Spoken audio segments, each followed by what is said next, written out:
Don't let them get one, because if they get one, they'll have two. Simple math there for you in Jimmy Butler's mind and the Miami Heat. Jimmy Cook, James Boyd, Eddie Garrison. Happy Monday to you on the Fan at Midday Show. We'll get plenty into what could likely be the deciding Game 5 of the NBA Finals, with the Nuggets holding a commanding 3-1 series lead over the Miami Heat as things shift back to Denver for Game 5, and Denver looks for their first NBA title in franchise history. Coverage begins, of course, 7:30 right here on 93.5, 107.5 The Fan.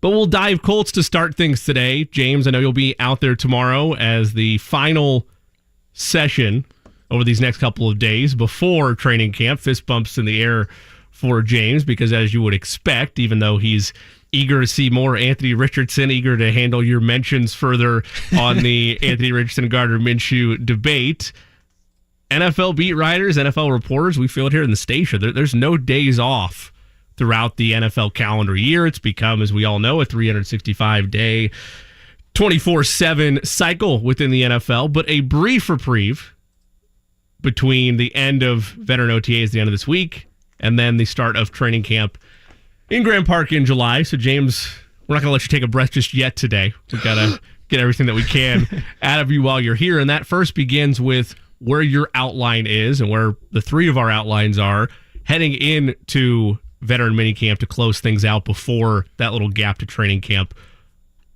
Where are you most intrigued? Where are you most focused outside of the obvious, which is the Richardson-Minshew constant debate? As you look at this team, as you look at this roster, where are the most need for answers going into training camp in your mind, with the ongoing veteran minicamp to begin, and then the decisions that'll have to be made between now and training camp?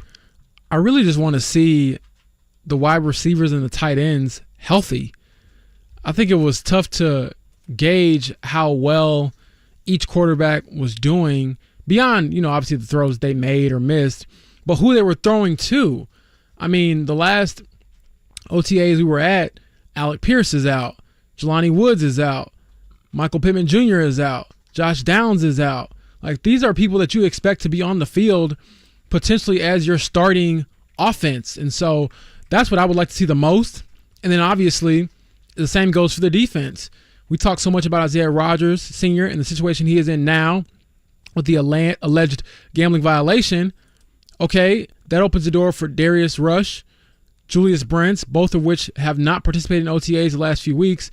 Juju Brents hasn't participated at all because of the wrist surgery, so you want to see at least one of those guys get in on the action. I know Juju, I believe his timeline might be a little bit different, but for Darius, it's like you would love to see him get in there, get in the mix, and just be able to showcase why they drafted him. So that's my biggest thing, is probably just health. It seems like they're a bit dinged up, and every time we go out there, I'm counting who's in street clothes and kind of off to the side. And so that's the biggest thing for me, especially when you're trying to evaluate the quarterbacks. Again, you want to see who they're throwing to, because every time I throw to somebody, I'm like, okay, that's Malik Turner, that's Vincent Smith and players like that. And it's like, these guys are good players. You can't be a bad player and make it on an NFL roster in any capacity. However, we all know that the roster is going to look a little different on game day. And so you'd like to see a game day type of roster available in veteran minicamp.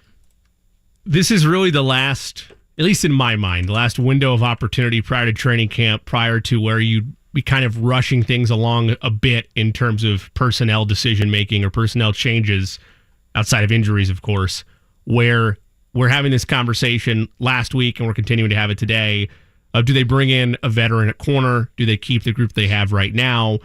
That's another area that you'll obviously be focused on, because, and the coaching staff will be as well, because once we get past this window, there's a couple weeks for the Colts to really sit down and reflect, and Chris Ballard to really sit down and reflect with Shane Steichen and company about where this roster's at. But also, if you want to make a change, if it was me anyway, or if you want to bring in a veteran corner, I would like them to be at West 56th Street, ready to go, and then ultimately at Grand Park and ready to go before the start of training camp. So with that in mind, where will be your evaluators, or those as you walk the beat, where will be those evaluators of, okay, I see potential, or I get a vision if they want to go really young at corner this year, or no, I think they should really bring in a veteran before training camp? You know what? It's hard to gauge because of the injuries. Again, had they been healthy, Maybe I feel a little bit higher on Darius Rush, Juju Brents, but without that, it's harder to gauge. I will say this, though. I'm in the camp that you should probably bring in a veteran a veteran cornerback just to show people how it's done and how you survive in the league. I think that, if the price range is right, obviously you don't want to bring in a guy who's going to demand a lot of money. And obviously at this stage of free agency, if you're asking for a lot of money and you haven't been picked up yet, then it's probably not meeting what you're going to do on the field. But I think that it would be beneficial to at least explore the option. Now, again, we talked about it last week. If you get a get out of jail free card, this is it. You can just say, hey, we had planned on this. This gambling situation arose, and now we're just going to go really, really young and, pile up the losses. I'm not going to say that part of it, but that will be part of the equation. So, again, I think that, structure, culture matters. So if you have someone you think is out there, a veteran who, has proven to be of high character and truly someone who's like a hard hat, lunch pail type of guy, I don't see that as a reason why you shouldn't go get him. I think you should. And, if the price is right, why not? It'll be a 1-year deal, most likely, obviously. And then someone who can help mentor that group. Because as much as we want to see the young guys play, at the same time, you want to make sure that they're put into an environment that's going to help them succeed. While I don't fully agree with the analysis from our own Eddie Garrison last week in regards to the conversation we had on DeAndre Hopkins, and he was never coming in, but we did that exercise of, well, if the Colts brought him in, what would it do for the development of wide receivers? I get Eddie's point. I just feel like there's positives to be gained there. Not trying to revisit that conversation. I'm just referencing it because I do agree with Eddie's philosophy to an extent, though, in the cornerback room, because if you're bringing in a cornerback on a 1-year deal and you knew going in this was going to be a highly contested audition for your rookie cornerbacks versus Kenny Moore versus Isaiah Rodgers prior to the allegations from the NFL and his likely suspension and unavailability this season, depending on how all that goes down, you now know that you're going to be down a body in the secondary, but you also drafted with the idea that one or both of those contract year guys in Rodgers, in Moore, might not be here in 2024.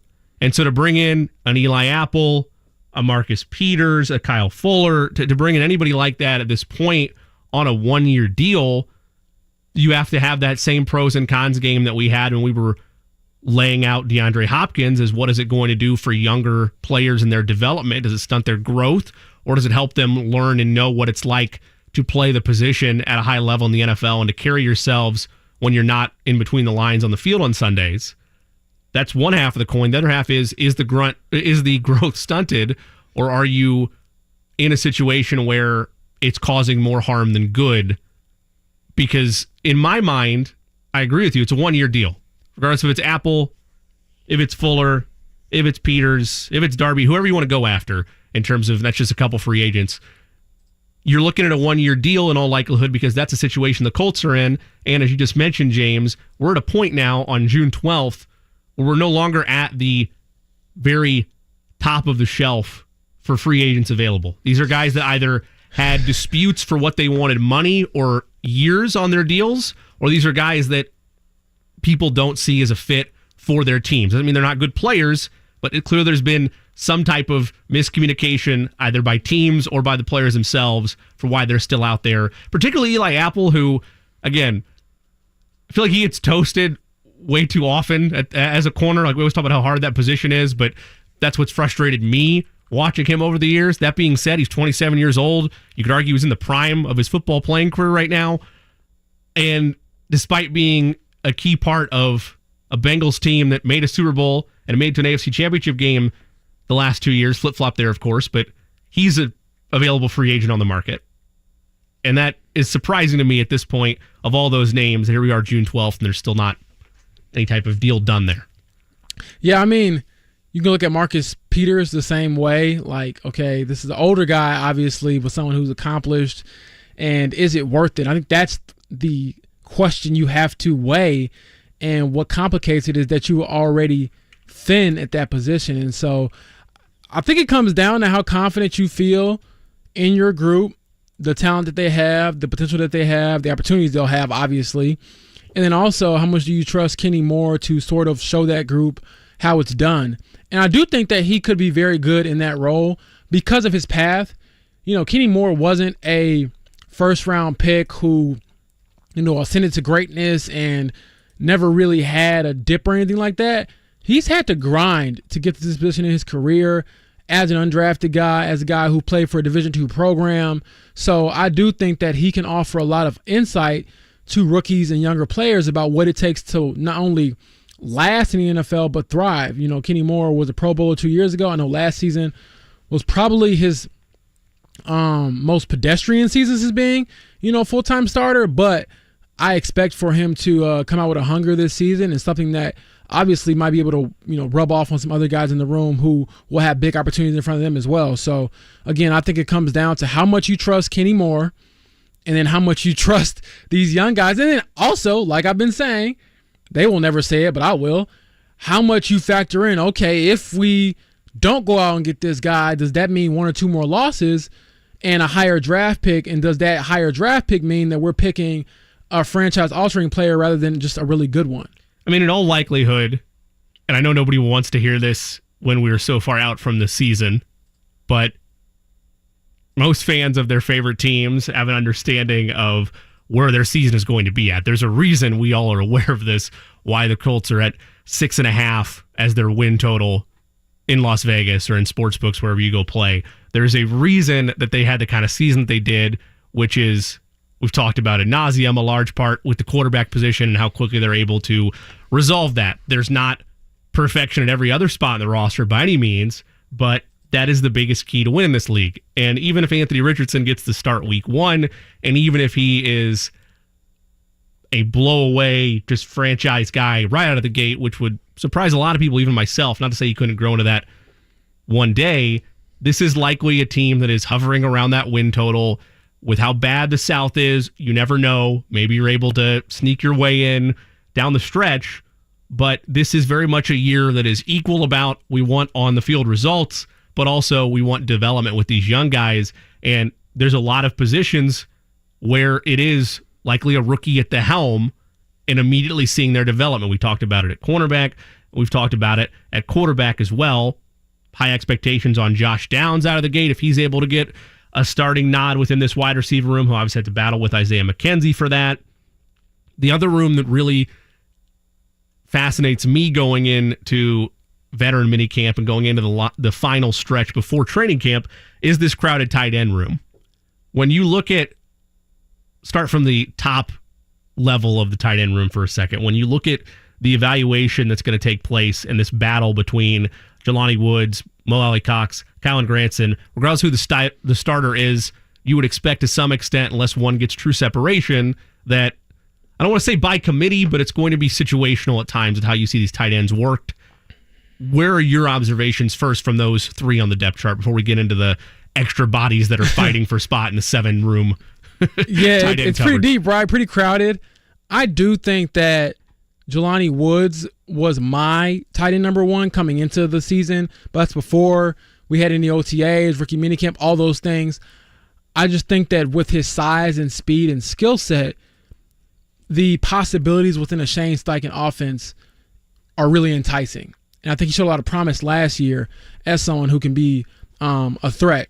And so that's one factor. But then, he's been out pretty much the entire time for OTAs, and the person who's popped up and really shined has not been Mo Alley-Cox, the veteran. It's been Kylan Granson, someone who is more of a pass-catching tight end. And so I think he's done well for himself to show what he's capable of doing. Now, again, we were only out there for 1 day a week. Does it look different on other days? Maybe, but man, he was making plays with either quarterback each time he was out there. And so I think that those 3 guys, between Kylan, Mo Alley-Cox, and Jelani, I probably still would lean towards Jelani at this point in the offseason being, the starter, just because, again, his skill set is so unique, and he's such a big target. I mean, big people in football really matter. And so if you have a big target out there, someone who's sure-handed, I just feel like when you get down, especially in that red zone area, that's going to give you a lot of comfort to know that you can just kind of throw it up to him. And whether he catches it or not, you can put it to a place where no one else can get it but him. One of those safe throws where it's like, if my guy can't get it, no one else can get it. And so I think the rest of the room kind of breaks down behind them. Who's going to be that tight end 2? Is it Mo Ali Cox because he can block better and he's more of a veteran, knows the playbook better? Or is it Kylan because he's showing what he can do? So I think that those 3 guys are still comfortably the top guys. I would lean towards Jelani being the number 1 guy, but obviously things can change throughout the offseason. And then as for the rest of the group, I have no idea, just to be honest. I mean, I know you're not supposed to say that as a reporter, but, like, it's true. I don't know that they know at this point. I mean, Drew Ogletree, he looked amazing last year in training camp.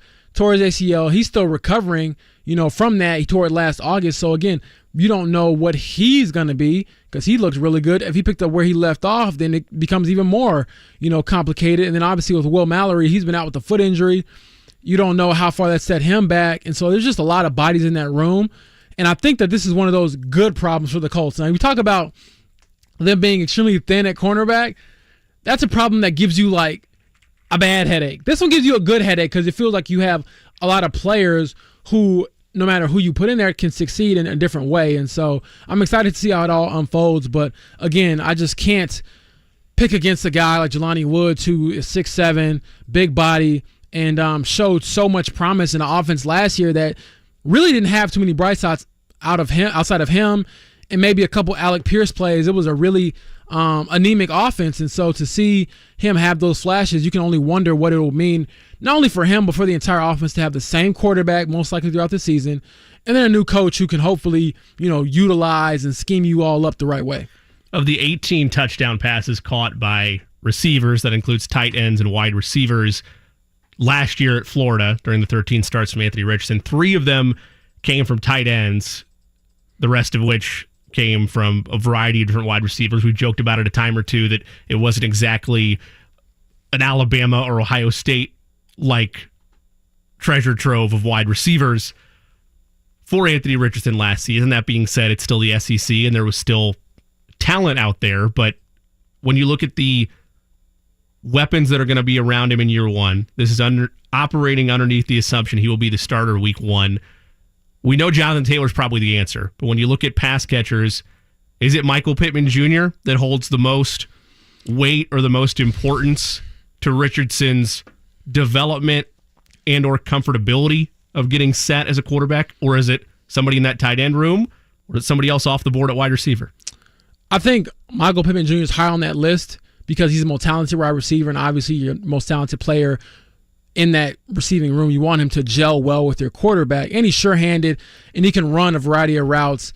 And I do think that across the middle, he's someone who's just really fierce and knows how to get open, catch with his hands, and take hits and things like that. But I would argue that, and again, we haven't seen enough of it for me to feel super confident in it, but Josh Downs. I mean, you think about the quarterbacks in NFL, the really good ones, they all have that sure-handed check down, move the chains receiver who they may not be a star, but they're a star in that role, in that sense. And so I think that he's someone who could be sort of a mismatch whenever he lines up on the field and give Anthony Richardson sort of a security blanket to make sure that he can complete some passes, get in the rhythm, and move the chains. And so that's a big thing for me.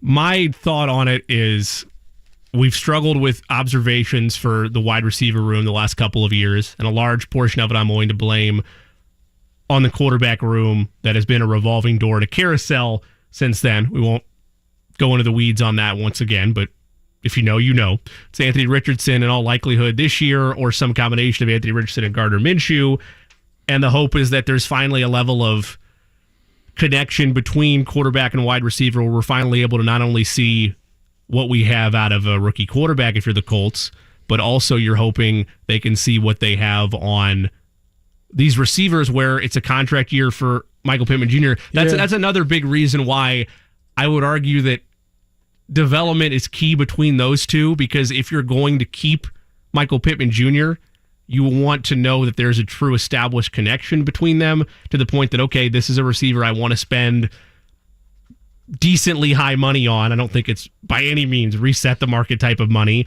but we've seen how wide receivers have been paid around the league the last couple seasons. If you're going to make that investment, you need to know that regardless of when Richardson gets the start, he's the future, not Minshew. you need to know there's a connection there between a wideout you're going to break the bank for, or at least spend a pretty penny on, before you do it, or before you reevaluate and decide, hey, maybe this isn't the path. Maybe we just do a franchise tag. We debated that last week regarding Jonathan Taylor next year, and the decision on the tag between him and Pittman. It's equally as important, not just for Pittman's own personal gain, but also for the health of this team moving forward, that there is a true connection, an established connection very early on between Richardson and Michael Pittman Jr. Yeah, I mean, I get it. I think you have to pay Pitt. We talked about it last week. We talked about it on weeks, prior as well, about, who's most likely to get re-signed. Is it Pitt? Is it JT? What's the value in both? And I think where we look at the running backs and we kind of scoff a little bit at, wow, like you can have a great season and you're still going to be on the chopping block. Wide receiver's a little bit different. Like, you get paid more even though you might not be, in that caliber, in that group, so to speak. So, for example, I think JT is a better running back, like better in his position than Pittman is at his position. However, the latter position, the wide receiver position, is the most important. And so I get what you're saying. I do think that chemistry between him and Anthony Richardson would pay dividends. And I also, Pitt's at that point in his career where he probably thinks, I want to get some security. Just had, his baby boy. I don't want to get too far off football, but like family matters and paying bills matters, and they play a violent sport. So although I think part of him might want to be like, man, if I can get through this season and test free agency and see what's next and see what my true value is, that'll be great. But at the same time, if he can get, a long-term deal in place for what he feels is fair money and what the Colts obviously feel is good enough in that range. And to me, that's probably what, $20 million a year? I mean, I know he's going to ask for it, and I know you might think, maybe not, but that's the going rate for wide receivers. And obviously, that's something that you have to factor in as far as, do we overpay a little bit for a wide receiver because it means that much to our quarterback's development? And so those are the questions you have to ask, but I do think that something will get resolved with Pitt if he wants to get it done. I think obviously, trying to read what he's saying, and we've asked him about it, and he was just saying he leaves it all to his agent, but we'll be able to find out pretty soon, what it means to him personally to test his own, skills and marketplace value on the open market next summer, or just go ahead and cash in this summer and secure his future with the franchise that, for the first time in his career, probably has a quarterback that's going to be there, with him for more than one season. He's going to get paid. Doesn't matter if it's here or not, and maybe it gets prolonged a bit because of the tag. Do you pay him if you're the Colts GM? That's why I'm talking about, I need to see that established connection, because if it's not clear that, okay, we're cooking with something now here with Richardson and Pittman, I don't know. So you're saying you're okay with it going on, like this negotiation going on into the season? Yeah, I'm not. So like no rush to get it done before. I don't feel pressure right now if I'm in the front office to necessarily get it done. Do you? No, I don't think I would either. I think that you would prefer that because obviously it's funny. I was going to say you create distractions. I will be the distraction because I'm going to ask you every single week until you sign the guy, long term. Sure. Hey, what's going on with Michael Pittman Jr.? I mean, I hate to be that guy, but it's a question you have to ask. And so I agree with you, but the longer you wait, obviously, I do think that there's going to be, even if it's not personal, there's going to be a part of you as a player where you're like, man, like I deserve to get paid. I should have been paid by now. They're not paying me. And I'm not saying that Pitt is going to pout or is going to affect his playing level. However, it is a factor. As much as we try to act like it's not, these players get paid a lot of money. A lot of money is involved. And when money is not exchanging hands as you see fit, then that becomes more and more of a thing. The larger reason why I wouldn't do it is, let's just say, for the sake of argument, you pay Michael Pittman Jr. today. It breaks, this is hypothetical, folks, it breaks that Michael Pittman Jr. has been paid, let's just say, Christian Kirk-like deal, 4 years, 72, about $18 million a year, just for the sake of argument. They do that, they get a long-term deal in place with them. The conversation immediately shifts to Jonathan Taylor, and that's the conversation for the rest of the year. And it'd be your job, and I know you're going to do it, everybody's going to do it. What are you paying JT? What's happening to JT? Yeah. That's where the conversation shifts, and I don't want to have a thought process from the human side of it of, oh, well, they paid Michael Pittman Jr. Why haven't they paid me if I'm Jonathan Taylor? Like, I would rather wait and evaluate, because unless the contracts are perfect or unless they're perfect fits in the offense, both aren't getting paid next year. One is likely going to get the tag or be shown the door or be sent somewhere else, in my mind. Yeah. Unless everything's perfect and you feel a must need to keep them both long term. JT might be seeing that franchise tag. We'll see. We'll see. We're going to take a trip around the AFC South today. Greg Arias, who covers the Titans for alltitans.com, affiliated with Sports Illustrated and the like, going to take us through the Titans off season. Jonathan Alexander going to join us top of the 2 o'clock hour. He covers the Houston Texans for the Houston Chronicle. We'll get the latest down south. Marcus Thompson covers the NBA at large for The Athletic. Will be with us top of the 1 o'clock hour. Potentially deciding game, Game 5, NBA Finals. Heat season on the line. Nuggets looking for their first championship in franchise history. You can hear that, of course, was covered starting at 7:30 right here on 93.5, 107.5 The Fan. We'll take this first time out. Greg Arias covers the Tennessee Titans for alltitans.com. AFC South journey today on the Fan Midday Show. Life is short.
The Fan. Back here in the DriveHebrew.com studio, I'm James Boyd, alongside Jimmy Cook, Eddie Garrison. Jimmy, we have a lot going on when it comes to the NBA, the NFL. We'll get into the AFC South here in a little bit. Anthony Richardson, ESPN signing. Sorry. Squirrel. Oh, goodness gracious. Wait, that's not Aaron Rodgers. It's happened. Aaron Rodgers. It's not. It's not Rodgers in the ankle. wow. It's 4th overall pick in 2023. So this is like me being the teacher in the class that says, listen up, silence. Both of you are going to be in timeout pretty soon. We need a siren from now on. Eddie will work after the show. Anytime Anthony Richardson pops up on the television nationally, we'll get it going. But before we get into more NBA, NFL, those types of things, we'll focus solely on the Titans. We have Greg Arias on the line. He is gracious enough to hop on. I actually just messaged him this morning. So, Greg, thank you for being clutch. And I'll ask, how are you doing today?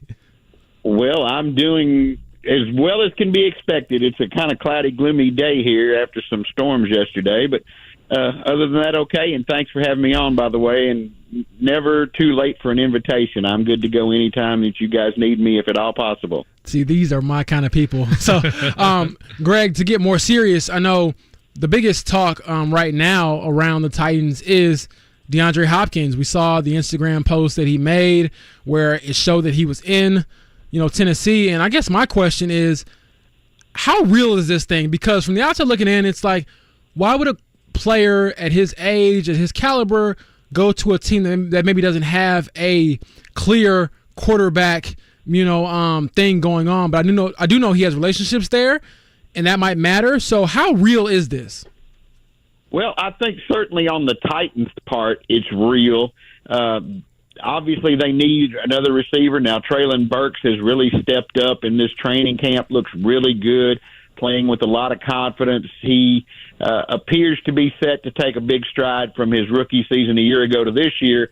But after that, it's a little bit shaky and a lot questionable about what they've got in this room. So I think they're serious about it, and I think certainly if they can get him at a price that they are comfortable with, they want to do it. The question is, as you said, if he wants a ring, these other things, is Hopkins willing to come here? He does have a great relationship with Mike Vrabel. He said as much from their time together when Vrabel was a coach in Houston and he was playing there. So that is a draw. Obviously, money is going to be part of it, but just where is Hopkins in all of this? And that's really what none of us really know at this point. And then the other big thing is the quarterback position. Similar to what we're dealing with in Indianapolis, there isn't a clearer picture just yet. So how has Will Levis looked throughout OTAs, and what can we expect from that, I guess, position battle, if it is one, or is it still Ryan Tannehill's to hold on to for now? It's Ryan Tannehill's show at this point. Levis has had his moments, as I'm sure you guys have seen with Richardson there, where they play well, they do a lot of things right. Certainly we know the talent is there, but they're rookies. They're learning. They've moved to a new city. They're learning new coaches, new playbook, new players, new receivers. All these things around them are different than what they're accustomed to. So he's had his moments of good and his moments of bad, but it's Ryan Tannehill's show, and I'm pretty sure it's going to be his show this season until and if he is injured, or certainly if this team flatlines and is just terrible out of the gate and loses 4 or 5 in a row. We could see a move to Levis to go ahead and get him in and get him some game experience as a rookie. But for now, everybody here is under the assumption, and Tannehill has looked really good in practice, that he's going to be the guy. Greg, when I look at the Titans, over the cap as them listed is about $8 million or so with cap space available in 2023. But if I'm DeAndre Hopkins, when I look at the Titans, I see an opportunity to work with people that I've worked with before. I see an opportunity to get a little bit of money. I don't see, from our vantage point, a path to a ring in Tennessee. Now, that being said, the Titans flirted with, up until the very end, the AFC South title last year. Obviously, Jacksonville winds up winning the division and makes it to the divisional round. But when the Titans are looking within themselves and looking at this locker room, do they still see a real championship window there? Because that's the only reason to me why I would think of to bring DeAndre Hopkins in. I think they do as far as the AFC South. Now, I don't think anybody in their right mind is going to say this team is of Super Bowl caliber. But let's look at it this way. Last year it went down to the final game, the Titans and the Jags in Jacksonville. Tennessee had Josh Dobbs starting at quarterback, who had literally been here 2 weeks. And it took a fumble return touchdown in the final 3 minutes of that game at Jacksonville for the Jaguars to put away a Tennessee team that had an offense that wasn't much better than the three of us would have been playing with. I mean, it was absolutely pathetic. They had a left tackle that couldn't block air, a quarterback, as I mentioned, in Dobbs that had been there for only 2 weeks, and still managed to hang in there. This defense, I think, is going to be pretty good. It's been good. It was 11th ranked over the course of the NFL season last year overall. Now, they did struggle pass defense-wise, but getting some players healthy, and I think they've added a couple of good players here in Azeez Al-Shire, the linebacker that came over from San Francisco, and then Sean Murphy-Bunting, the cornerback that joined from Tampa Bay as free agent. So I think the defense is good enough to keep them in games. The question is this rebuilt offensive line going to be able to do the job to allow Derrick Henry to run the football first, which is what the Titans want to do, and then Ryan Tannehill protect him enough that he can implement what they're doing now in the passing game, which is kind of going away from as much play-action passing and going to more of the short, controlled passing game. Greg, does this feel like it is the Jaguars' division to run? Do you feel like they're just a level above the rest of the division, or is this a situation where we might see? I mean, it's hard for me to see it, but do you just think that, this is Trevor Lawrence's, party? Well, I think certainly on paper they're the defending champs. You have to rank them number one. But as I just mentioned, it took a fourth quarter, scoop and score touchdown with about 3 minutes left in the game for the Jags a year ago to put away the Titans in Jacksonville. So, no, I don't think they're head and shoulders above everybody else. Now, obviously, we don't know what their draft class is doing to improve that team and what their free agent additions are doing, not being there in Jacksonville to watch it. They should be some better, but I don't see them as head and shoulders above the rest of the class other than the Texans, of course. I think the Colts defensively have a good group, at least from what I remember from last year. I honestly haven't gone too in-depth into it yet. And I think the Titans' defense are good enough to compete. It's what they do on offense with Richardson in Indianapolis, who's probably going to be the guy, and what the Titans can do about refixing this offensive line that was just a disaster last year, and do they have enough receivers to make this thing work? If Richardson pans out in Indianapolis, if those things happen in Tennessee, I think both those teams can be there and battle the Jags. Now, will they win the division? I'm not going to say that, but I don't think it's a runaway for Jacksonville in this thing at all. Oh, man, I like that. Because I just like competition, and football is finicky. Sometimes it feels like you might think a team is so much better, but then you play the game and you realize it's not always the case. One thing I do want to hit on, though, is you talked about a little bit, Mike Vrabel, his relationship building. It seems like, for whatever reason, every year, no matter who's on that roster, he gets the most out of them. I know a lot of coaches talk about that. It becomes a cliche, but I think it's real with Mike Vrabel. And why do you think that is, and why is it that he seems to have always had the Colts' number in recent years, which obviously is not making Jim Irsay very happy?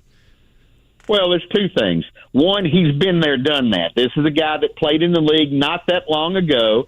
Most of the players coming in today either were old enough to have seen him play or certainly close enough that they can go back and reference that. And then it's just his personality. All the guys say he is a player's coach. He gets it. He can relate. Now, he's tough on rookies. When you get him on the practice field, and we watched, he's been on Jalen Duncan the last couple of practices that the media has been present for, the rookie tackle out of Maryland. Mm-hmm. But they really like this kid and his potential. But Vrabel and Traylon Burks said this, he was kind of the whipping boy last year for Vrabel in practice. But now that he's moved into his second year, it's more of a friendly coach-player relationship. He's not as hard on him. And the players like that, and they gravitate towards it. And we've heard that from these veteran free agents that the team has signed when they got here and got to sit down and talk to Mike and kind of deal with him and understand where he's coming from. And again, of course, as I said, having been there, done that, it's just easy for him to be a player's coach and these guys to like him. And one stat I'll throw out with you about Vrabel before we go further, he has more touchdown receptions in his NFL career than anybody on the Titans receiver corps presently. So that's a funny stat for everybody. That is a funny stat. That is insane. And a real mark against the Titans receiving corps as things stands. Hey, can't go anywhere from up at this point, though. Greg Arias joins us here on the Fan Midday Show, covers the Titans on alltitans.com from Sports Illustrated. Nice stuff to make a few moments with us. Greg, what's this season going to be like for Derrick Henry? 29 years old, entering what could potentially be the final season with the Titans, given the way the contract works out and the avoidable years wouldn't be all that costly over the next two seasons if the Titans decide to go that route. I know it was linked to trade rumors very early in the offseason, but he's been there. He's been suiting up throughout these OTAs. What's the evaluation for both Derrick Henry and the Titans side of things as a 29-year-old enters this season? Well, from the Derrick Henry side of things, he's the same old beast of a human. The guy is the biggest linebacker on this football team, bar none. And, I mean, no, seriously, he is – you guys have seen him. He's just a massive human. When you stand next to him, to be a running back, you think of running backs as more of the maybe 6 foot, 220, 225, that range. No, he's bigger than all that. He looks great. He's still got the speed. The way he trains and takes care of his body is second to none. And he's not an issue. The issue with him with the Titans is what do the Titans, as you mentioned, want to do with him moving forward? Because I don't think that 30-year-old mark is going to play as much of an issue with him as it does with other running backs, at least at this time. Now, obviously, injuries, we don't know what's going to happen there. He could blow out a knee in week one, and that'd be the end of the thing. But if he stays healthy, he's the same Derrick Henry. He's not lost anything from what we see on the practice squad, and he's catching the football as well, if not better, than we've seen him during his time here. And I think with Tim Kelly coming in for Todd Downing in the offense, they want to use him more, not necessarily as a receiver, but as a weapon catching the football out of the backfield. Because let's face it, if you're a 195-pound cornerback, you've got a decision to make when that guy's coming at you with a full head of steam. Do you want to try to tackle him or do you want to save your life? I don't know, man. I think I want to save my life. I saw this. There's a question I saw online where it was like, do you think, given 100 chances, that you could get Derrick Henry on the ground in Oklahoma drill? No. No. No, I'm not even going to try because, as I said, I've stood next to this guy several times. In fact, the first time I ever stood next to him was in Tuscaloosa, Alabama, the night after he broke the all-time high school career rushing mark. We were down there for the Alabama-Texas A&M game, the Johnny Manziel game where they beat Bama that year in Tuscaloosa. And Henry, Laramie Tunsil, O.J. Howard, some of the top players in the country were there. And this kid walked in, and I'm standing with Kirby Smart. And I thought that was him, but I hadn't really seen a good picture of him. I said, is that the running back? He said, yeah, that's Derrick Henry. And I'm like, okay, this guy could play tackle here right now. He's not just a running back. And this was when he was 17. So obviously you can imagine after this many years in the league what he's done. He's just he's just something freakish. I guess that's probably the only and best way to describe what this guy is, because just the way he works and the way he takes care of himself.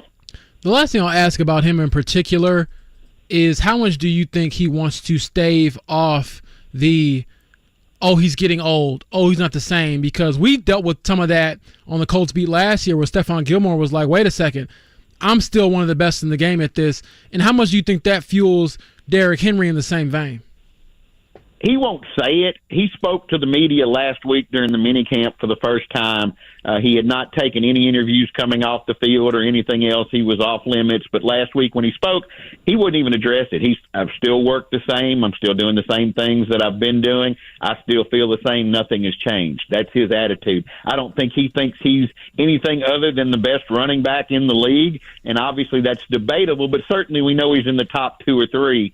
If not number one, because of what he's been able to do. So I don't think he has any thoughts of anything other than, hey, I'm going to go out here and play football the way I play football, and I'm going to produce, and that's just it. And whatever happens, happens. That is not what Colts fans want to hear. They probably want to hear that he's declining or he's not the same guy that he's been the last few years. But Greg Arias, thank you so much for your time. Make sure you follow his work at alltitans.com, and I'll make sure to see you this season, man. It should be a fun one. Absolutely. Look forward to it. And again, thanks for having me on, and glad to do it anytime. All right. Thanks, Greg. That was Greg Arias. You can follow him on Twitter at Greg Arias Sports. Great dude. I mean, someone who obviously came in the clutch, like I said, when I messaged him this morning to come on our show. And I think that he provided a great insight as to what's going on at the quarterback position. Jimmy, I know we talk a lot about the rookies, but it isn't as clear as it's been for Bryce Young compared to everyone else. I know Bryce Young, C.J. Stroud, we would assume are going to be week one starters. Anthony Richardson, I would probably push into that same group. You know, it wouldn't surprise me. Will Levis is at a different time in his career as far as, not different time, but different place as far as the depth chart. But it sounds like Ryan Tannehill still wants to prove that he's the guy over there. And maybe that's best for Will Levis to learn from him and then eventually take the reins. I'm happy for Ryan Tannehill in that regard.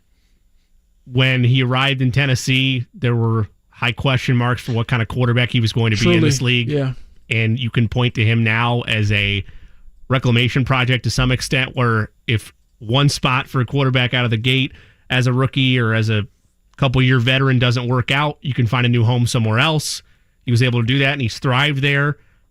I've said for years, I think it's capped on what he can ultimately do there. Mm-hmm. And from the DeAndre Hopkins conversation that we just had there with Greg, I don't know why Hopkins would go there other than familiarity and, hey, if it's a full $8 million one-year deal and that's the end of the cap space that the Titans have, obviously it gets finicky when you get that close to the margins, but if that's what he wants, okay, very happy for him. There's other places you could go to get more money, and there's other places you could go to certainly give you a better shot at winning a Super Bowl championship. I know Greg kind of joked this there that, well, they could win the South, but that's not what I'm shooting for at this point in my career. If winning is what matters to me, if I'm DeAndre Hopkins, I want to go ahead and win a Vince Lombardi trophy. I want to be on a championship team. Patrick Mahomes, hit me up. I mean, you mentioned Mahomes, we mentioned Josh Allen, just the cap space isn't really there if he wants the best of both worlds. I mean, the Bengals have cap space to operate with, but again, that's a very, very crowded wide receiver room. Yes. But you'd be asking less of him at that point if you were to inject him in there. There's other places as well. We're not going to go into it this segment, but there's other spots where he could go to have a better shot at winning a championship. The other spots he'd go to make more money.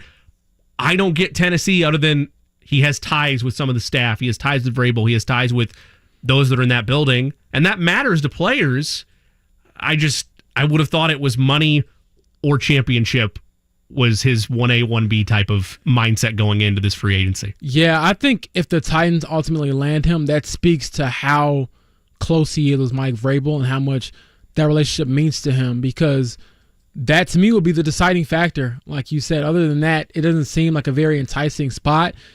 You get a lot of balls thrown your way, but obviously it depends on who's throwing them too, because even if Ryan Tannehill is back, not saying he won't be back, but I'm saying if he's the starter and he's the guy who's going to be back there, it's not like he's a prolific thrower of the football. And so, I don't know. It's a weird position to be in for DeAndre Hopkins, because you have to weigh money, opportunity, but also it's sort of your resume for the rest of the league. You want to show people that you can still play too. So if you go somewhere and whether it's on the quarterback or not, and you don't catch a lot of passes, you don't really have a good season, then that kind of lowers your value for the next season. So these are all things he has to weigh, but I do find it interesting that he is kind of fanning the flames a little bit with putting his location on Instagram and showing people. It's like showing the girl you really want, what you're doing with the girl that you just kind of like.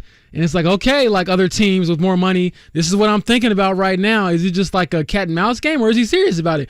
We'll find out soon enough, but I do think that for the Colts' sake, if they don't end up with D-Hop, which, again, I don't think will happen in any lifetime as far as him coming to Indy, but you would want him to go elsewhere outside of your division, because you don't want your division to get better when you're trying to get better and get your footing. Or maybe you do, because you kind of want a high pick next year. So we'll see. I just think that whatever happens with the Titans, get DeAndre Hopkins or not, if the Colts don't find a way to beat that team this upcoming season, Jim Irsay might break the glass in the press box, because he is so gung-ho about beating that team and just not getting manhandled, which, again, I think that Mike Vrabel gets the most out of his players. And it doesn't look pretty, but gosh darn it, do they find a way to win some ugly games. That's James Boyd. I'm Jimmy Cook. Eddie Garrison with us here as well. When we return, sometimes when your backs are against the wall, you got to break glass in case of emergency. That's happened just a few moments ago. We'll discuss when we come back on The Fan.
The Fan. Quickly here to close the first hour on the Fan Midday Show. Jimmy Cook, James Boyd, and Eddie Garrison. Time to break that glass in case of emergency. Miami's Tyler Hero been upgraded to questionable, and per Adrian Wojnarowski expected to suit up for Game 5 and attempt a return tonight. Doesn't matter. What about Udonis Haslem? I think if you put Udonis Haslem in there, you win. Tyler Hero. That's the Jokic stopper. There you go. But no, in all seriousness, no, I don't think it matters too much. I think that Denver is just the better team. That's where I'm at with it. Saw a little bit of warm-up video from shoot-around at this point. Again, you can't really get a clear evaluation from that, but doesn't look like any pain or discomfort from Tyler Hero. I get what you're doing. Backs are against the wall. You need to, at this point, have every man available if possible. But no, I don't think it changes one way or another how this series goes. I tell you, as a competitor, though, and as petty as it sounds, I'm smacking the heck out of his hand just to see how good it feels. Like, seriously, if you don't come out there, if it's not, good, because as a competitor, I'm going to test that hand and see how it feels. Just let you know I'm willing to win by any means necessary. Not dirty, but just, honestly, it's gamesmanship. Look, I admire it, but it's very fitting for us that that's how the first hour ends, with a dose of pettiness to get us set for the rest of the afternoon. Still to come, a brief change. We were going to have Marcus Thompson on, but had a scheduling conflict, so hopefully we'll get him a little bit down the line in the lead up to the NBA draft or as the NBA Finals roll along. But Shane Young coming off the bench, going to join us for a little bit, covers the NBA at large for Forbes and a couple of different spots. We'll get his takeaways from the NBA Finals so far, Tyler Hero's return, and if it ends tonight in Denver with the Nuggets capturing their first championship in franchise history. We'll have that when we come back on the Fan Midday Show.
7-5, The Fan. Still hanging out in the DriveHubler.com studio. I'm James Boyd alongside Jimmy Cook, Eddie Garrison. We'll talk NBA here with Shane Young, covers the NBA at large for Forbes. Shane, before I get into the NBA Finals, I have to ask, what was it like to play pickup basketball with Jamal Crawford? James, man, I know you saw that. That was crazy.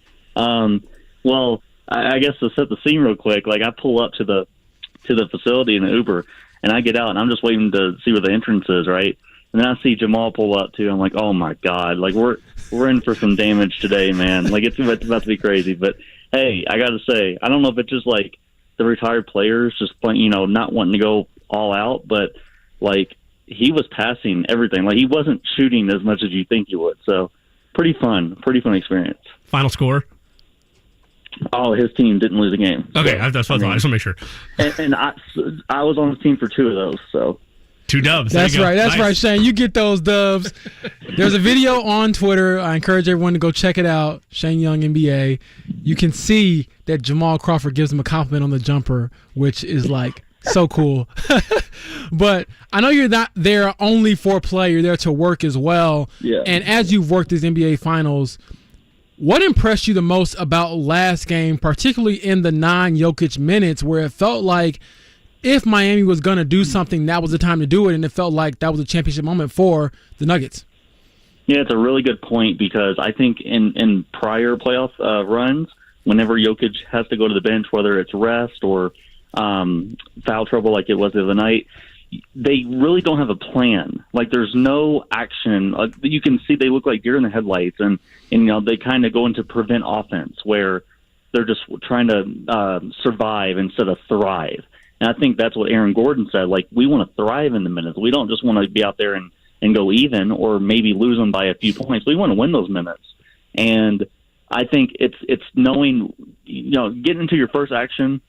If nothing's there, get into the next one. And Jamal Murray's been really the captain of that. I mean, the way he manipulates the game from the point guard spot, just in pick and roll, DHOs, dribble handoffs, or anything. I mean, he is like an extension of Michael Malone on the floor, and that's a big step forward for someone that's been out for 2 years, and I think, or a year and a half, whatever he was out for with the ACL. And I think that's kind of, you hear Paul George talk about that too. That's kind of like a benefit being on the sidelines and being in the film sessions and not being able to play. You kind of observe things from a coach's perspective, and I think he's just a really, really good manager of the game now. So I give all the credit to Jamal Murray and Aaron Gordon for keeping the offense flowing. Shane, one guy who has also picked it up the last few games and deserves, I believe, a ton of credit, especially given the struggle of MPJ, is Bruce Brown. Yeah. How have you seen his game grow and maybe his confidence as well? Because the things that he is doing throughout this series, throughout this playoff run, really are very impressive and probably be putting him out of the Nuggets' price range going forward. But This guy is looking like, I will do anything to win. He's been doing anything to win. If you think about it, he might be the only NBA player right now. I mean, maybe, I guess LeBron is the other one, maybe. And I guess Jokic, if you want to say that, the only player that can really, or that has played every position. I mean, this dude was asked to be a small ball 5 in Brooklyn, setting screens, rolling, making plays out of the short roll, being that playmaker. And then now he comes to Denver. Now he's kind of more in that 2-3 role, but he can also guard up to 4s if you need him to. Like, the guy is just so switchable. And I say that having known that he came into Detroit as like a point guard. Like, Detroit was wanting him to be like, run some point minutes. And it was crazy. I mean, this guy has done everything for his teams. And I think it's being malleable like that. You don't win in this league. You don't win in basketball, period, but especially in the NBA, if you are just like pigeonholed into one thing. You have to be able to expand your skill sets. And I think, people look at the shaky shooting for Bruce Brown and, can he make open shots whenever Jokic and Murray get doubled or they attract all that attention? I mean, he has been, and if he's not, he's cutting. He's taking advantage of that space of defenders laying off of him. I mean, this dude is crashing the boards. I think you're right. Like, he might have priced himself out of the Nuggets range, but you've seen this many times in sports in the leagues you cover. Like, if a guy really loves it in a certain spot, I'm sure his agent is going to be encouraging him to go and take the money for sure. But if he loves this team and he's just a picture perfect fit for them, I could see a long-term situation here. Shane, what is the Miami Heat activating Tyler Hero and he potentially going in tonight's Game 5, assuming he does, assuming there's no inflammation or no irritation that's caused in the wrist through warm-ups and everything tonight? Does that change anything? What, if anything, does it add to Miami in terms of the ways they could attack Denver? Or is this just you get it, it's an elimination game, all hands on deck, break the glass in case of emergency, let's see what he's got? Yep, I think to the latter right there, that is definitely what it is. I think with Spo, especially Spo's teams, man, you don't leave any card on the table.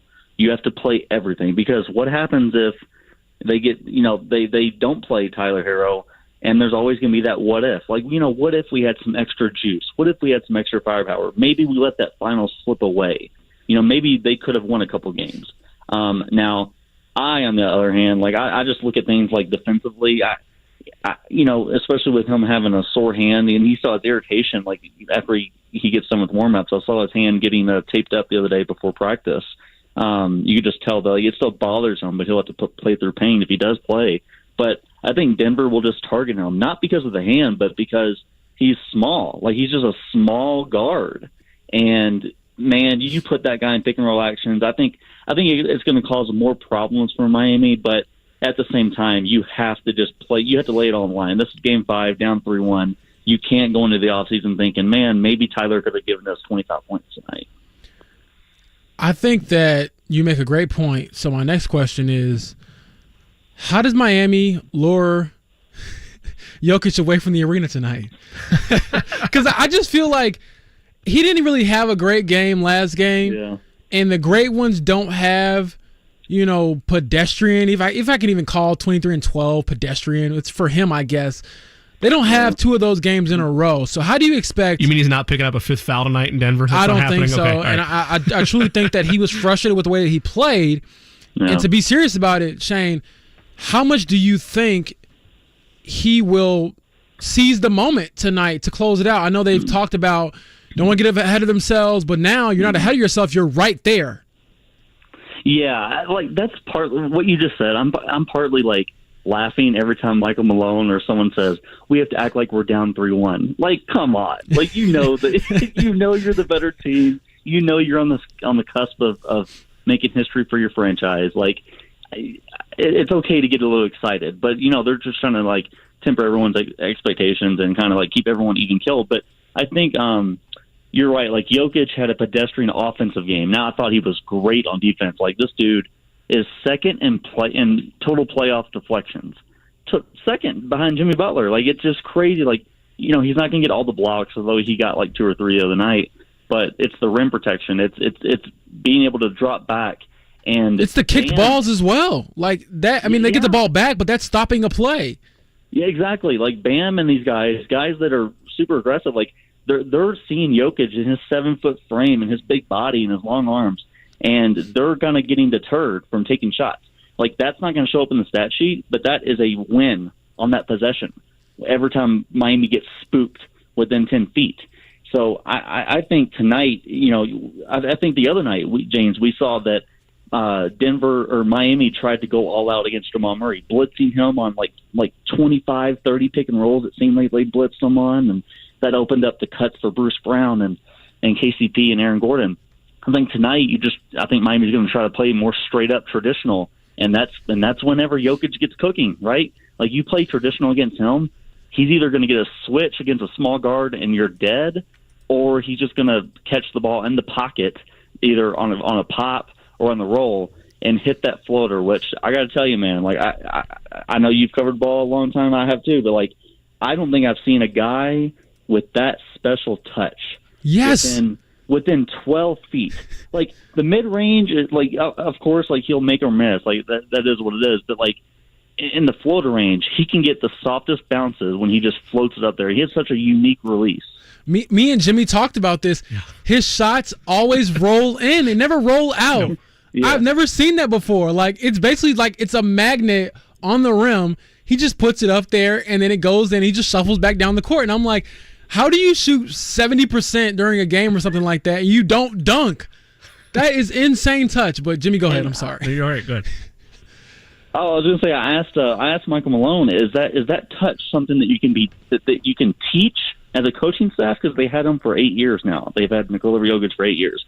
He said, while we do have great player development staffs, and we have great personnel, you have to give the credit where credit is due, and that's something that he learned in Serbia. That's something that has always been with him. So, the Nuggets staff is not taking credit for his efficiency for sure. Shane Young with us, covers the NBA for Forbes. You can find him on Forbes.com. Out for Game 5 of the NBA Finals. When you look back at Game 4, Shane, Miami has 14 turnovers. They lose the shot volume battle between them and Denver. Obviously, they lose the game as well. But those 14 turnovers, which were pretty disparaging compared to how Miami is taking care of the basketball for the majority of this postseason. How much of that was adjustments done by Denver? How much of that was just sloppy play by Miami, or just a little bit of both in your eyes? A little bit of both. I think the indecision of Jimmy Butler, the lack of aggression, and he would argue with you every time you say that. He argue or you question his aggressiveness and his assertiveness as a driver. He always comes back and says, man, I'm just making the right play for my teammates. I'm not going to shoot 30 shots. I made the right play. You can't criticize that. And I understand it, but at the same time, you're down 2-1 the other night in a Game 4, with the potential to go down 3-1, which they did. You have to lay it all on the line. I think that he's just not attacking as much as he should. I think he's stopping short, getting caught in traffic. And, the turnovers aren't all him. Bam, obviously, getting stripped by Jokic. I mean, that is what it is. That was a huge play, yeah. Yeah, you have to credit the defense there. You can't really say, Bam could have done anything better. I mean, sometimes great instincts just went out. But, Miami's just not creating enough good looks. And to that point, I mean, Denver's rotations are crisp on point. This reminded me a lot of the Nuggets-Sun series where, it's competitive for 3 quarters, but Denver is just locking down in ways that the opposition can't. And I think, if Miami's shooters are not going to get going, and it's not just making the shots, it's getting enough open looks. I don't think they're getting those. In Game 1 and 2 they did, but since then they have not. So, hey, Denver's half-court defense, something that we all criticized for about 4 years now, and we said they're not going to be able to build a championship contender around that. We all look crazy right now. So here's my pivot. Jimmy Butler, Miami Heat, if they don't get this done, which it looks like it probably won't happen, how should this season, from him in particular, be remembered, not only, I guess, for this year, but for his career? Because Jimmy Butler is one of those rare playoff risers, and he might do it better. I'm not saying better as far as he's a better player than other guys in the playoffs, but I don't know if anybody makes a bigger leap from regular season to playoffs than him in this era. It's funny you say that, because guess who I just wrote that about the other day? Jamal Murray. I think Jamal Murray makes the biggest leap. That is true. for regular season. I mean, I guess my only thing with Jamal is he's been hurt the last few years, so it's I don't know if he would have been this had he been healthy, but I get it. Both guys have similar narratives for sure.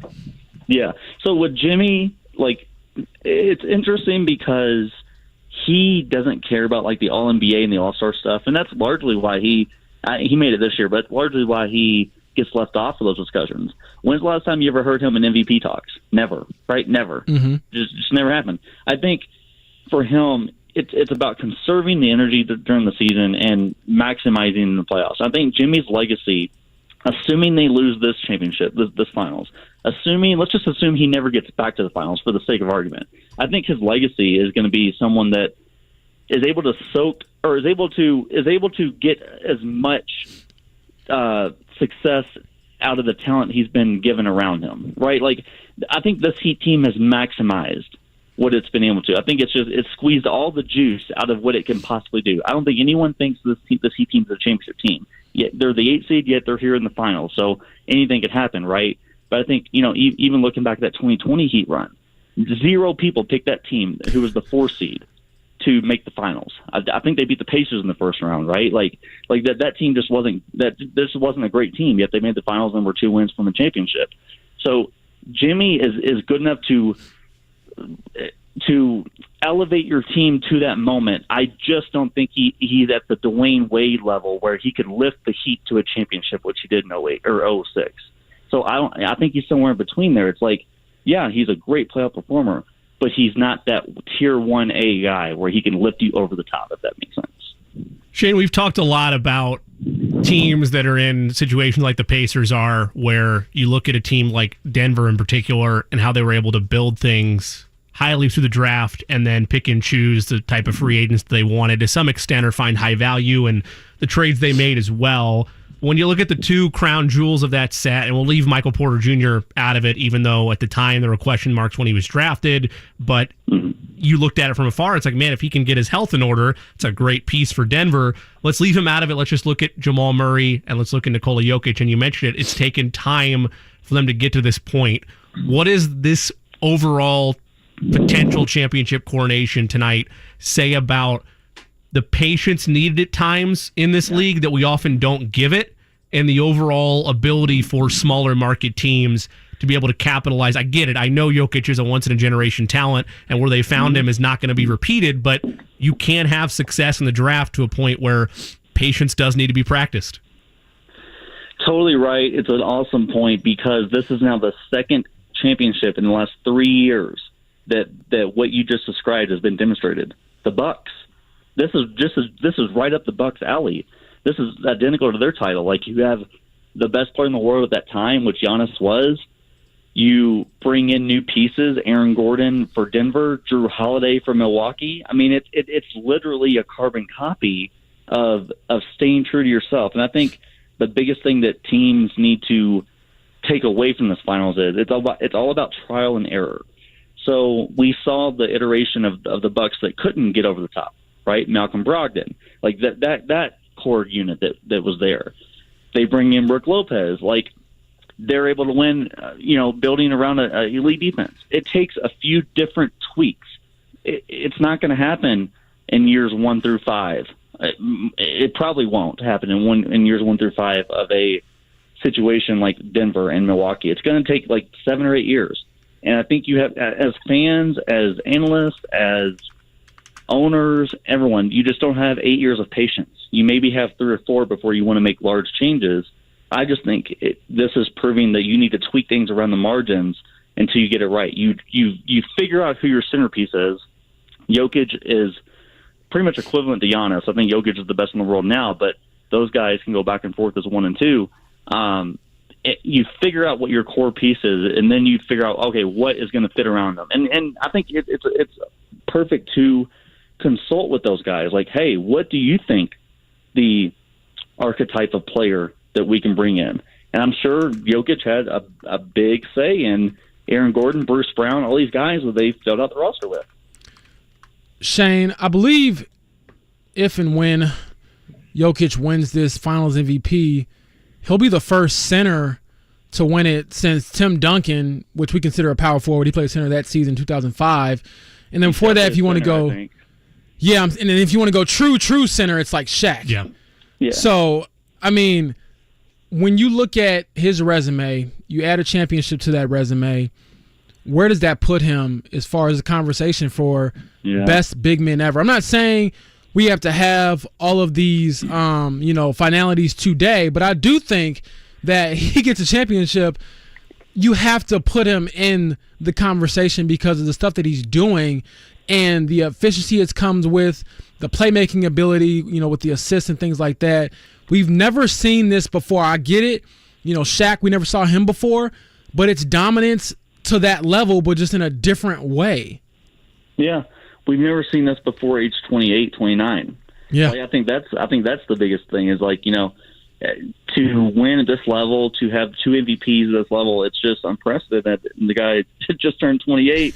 And the way, his game is not relying on athleticism. So, I mean, this dude could be around for a long time depending on how much he loves the game and how much he wants to be around.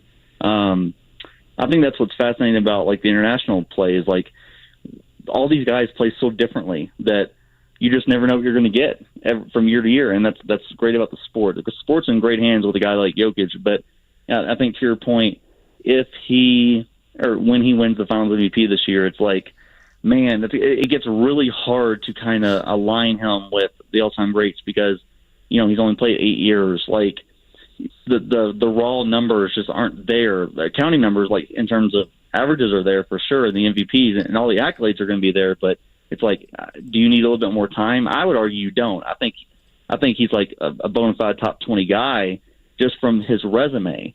Like, and then you tack on that if you just give him 6 more healthy years, which he's going to have 6 more healthy years, then you're going to see his name rising up the leaderboards and some of the career numbers, and then it gets really dicey because then you get uncomfortable with like, man, is he better than Shaq? Is he greater than Shaq? Shaq and Hakeem Olajuwon are probably like right around the 8, 9, 10, 11 mark in terms of all-time guys. I saw something floating around the other day, James, about how he's unequivocally better than KD if he wins this, and I'm pumping the brakes there. Like Kevin Durant's been around for what, 17 years, 16 years now. Like, I'm pumping the brakes there. I don't diminish his Finals MVPs the way other people do on the internet. I think that's ludicrous. He earned those, but I do think that you're going to have the conversation pretty quickly about where is Jokic better than these all-time bigs like Charles Barkley, a good power forward, but never had the success that Jokic is having right now. No, one of my favorite lines to say in these types of conversations is, if Jokic retired tomorrow, he'd be a Hall of Famer. Okay, I get it, want to have counting stats, longevity, but I have always leaned more toward what have you done in the time you were given, and in these 8 seasons, he has been absolutely magnificent for like the last 4 or 5. So yes, I do think that he will be in that conversation if he stays healthy, but I have no problem saying that he belongs in that conversation right now because in a vacuum, my goodness, that guy is really good. I think people were grappling with that with Steph too. Like when Steph won his like 3rd title, like forget the 4th one, but when he won his 3rd title, like he was only like 31 or maybe 30, something like that. Like, I mean, and then you look at the numbers, like this guy was already the 3-point god. This guy was averaging crazy numbers in the playoffs despite not having a Finals MVP, and people were like, is he a top 10 guy? I was calling him a top 10 guy, but other people thought I was crazy because he hadn't put in the 15 years of service that you need. And now Steph's at like 8 or year 14 or 13, 14, whatever it is. And now it's unequivocally he's like one of the 7 to 10 best ever. Shane, what happens out east as all this clears up? Again, assuming that it's a Denver coronation, what happens with the Eastern Conference? What happens with Miami moving forward as they try to remember with good memories what this run has been and how sensational it's been, but ultimately back to the drawing board in an Eastern Conference that has an identity crisis to some extent, but you could expect bounce backs likely from Milwaukee and Boston, just to name 2 teams right off the bat. Got some coaching changes. Milwaukee, Philly, brand new coaches coming in. So I think the East is really up in the air. Like, you have no idea who's going to come in. I do think that, God, I know Heat fans are tired of hearing this, but I think Boston just has a really big advantage coming into next year because they know what they did wrong. They know Joe Mazzulla knows what he did wrong. They shored up that coaching staff. They hired a few new assistants to help him along the way, the guys that have been on staff for a while now. And they lost in heartbreaking fashion, like just disgusting fashion. Like, they should have beaten the Heat. I will still say, I know I'm in the minority, but the Celtics are the better team. Like, they choked it away. And I think them having the most stability coming in because they didn't make a coaching change. They're going to keep their core unit, I think. Like, I don't really foresee them breaking up the Jaylen Brown and Jason Tatum tandem. I don't think they should. I think that team comes back even more motivated. Philly's going to be really interesting because they could go a number of ways with James Harden's impending free agency or whatever in the world he's thinking about doing. I don't know why you would consider going back to Houston. I know why. Why. I think we definitely know why. But for a career standpoint, I don't understand that. So, man, I'm just fascinated to see what happens. Maybe some sleeper teams come out of the East. Maybe Toronto gets back on track with a new coach, a new Serbian head coach that Jokic really vouched for yesterday in media. So I don't know, man. I think Miami is going to be back in the shuffle. I don't think they're going to be an 8 seed next year. I think they figured out like their identity with this core shooters around Jimmy and Bam pick and roll, for sure that's going to work moving forward. But I don't think, if you ask me to say, I don't think Miami's going to be this good in terms of a finals team next year. So, Shane, before I let you go, I have to ask, if Miami needs you, will you be ready to suit up? I mean, I'm just saying, Tyler Hero, his hand, I know your hands will be feeling pretty good, playing pickup Jamal Crawford, typing up these stories. You're the last card to be played, Shane. I mean, hey. I got to say, I not to sound cocky, but I think I can knock down a couple shots in the game. But here's the problem. James. Third possession of the game, I'm winded. I can't handle this altitude. I can't do it. We're done. Now, if this was in South Beach, I could deal with it. But, man, I'm going to need Spoelstra to pull me after the third play of the game. Okay, well, I just expect a first-person column of your NBA Finals debut after tonight. But jokes aside, my man, enjoy the finals. Like I said, I'm proud of you. I appreciate you coming on as always, and we'll talk soon. Thanks, James. You have a good one, man. All right, that is Shane Young, covers the NBA at large for Forbes. You can follow him on Twitter at YoungNBA. That is so cool. We got to play with Jamal Crawford. That's awesome. When he first told the story, it stumped me for a second of, what's going on? Why would that happen? And I forgot that every year the finals media contingent usually plays some pickup basketball at some point in time, and that can include any member of the media.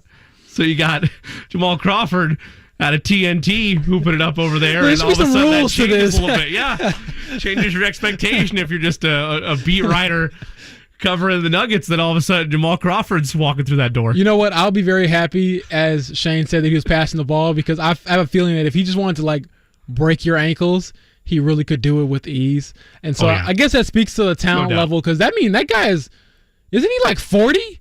And he's still probably better than 95, not even 95, 99% of the world at basketball. So that's a cool experience for him, obviously. And then what will be cooler tonight is if the Nuggets close this out and Nikola Jokic, Jamal Murray, they get their coordination. And I feel, just from a human standpoint, the most for a guy like Jamal Murray because of the injuries. And again, I witnessed some of the rehab when I was on the Pacers beat. He came to Indy and he had these huge, I have photos of it on my phone, Jimmy, where he has these huge ice packs on his knees.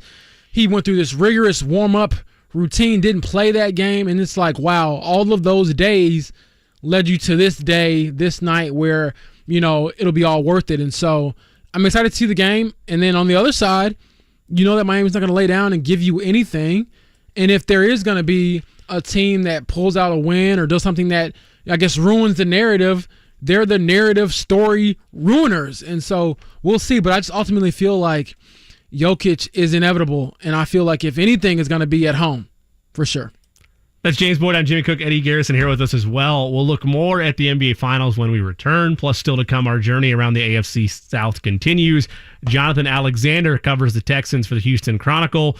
We'll head down south to the Lone Star State, figure out what's going on with the Houston Texans. C.J. Stroud, their quarterback of the future, where expectations are there, how they potentially feel about DeAndre Hopkins coming back to the South, albeit in Tennessee, if that signing goes down, and where they feel they are as a whole, with the Jaguars likely being the top dog, at least at this point, with Trevor Lawrence and Doug Peterson down there in Jacksonville. We'll take a trip to Houston, top of the hour, but still to come, more on the NBA Finals and more of what we're looking for over the next couple of days with veteran minicamp to begin for the Indianapolis Colts starting tomorrow.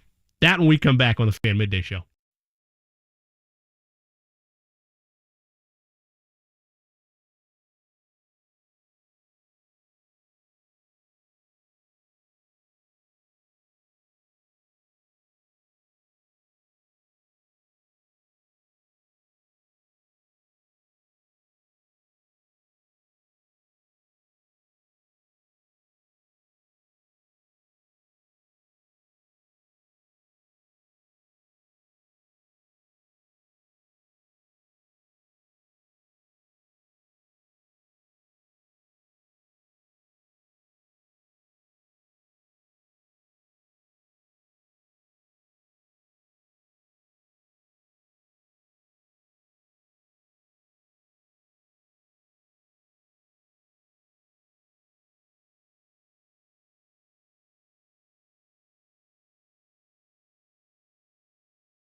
105.5 The Fan. Podcast audience can't hear it. Seven Nation Army by the White Stripes here on the Rejoiner. The reason I give that a shout out is because it's pertinent tonight as for the last... I mean, everybody's adopted it as an anthem, right? Like, it's not exclusively theirs, but you hear it very often in Miami. Won't be played tonight, being in Denver. At least not in the same way as my complaint, which is that it never ceases to make me chuckle whenever that opening riff is played.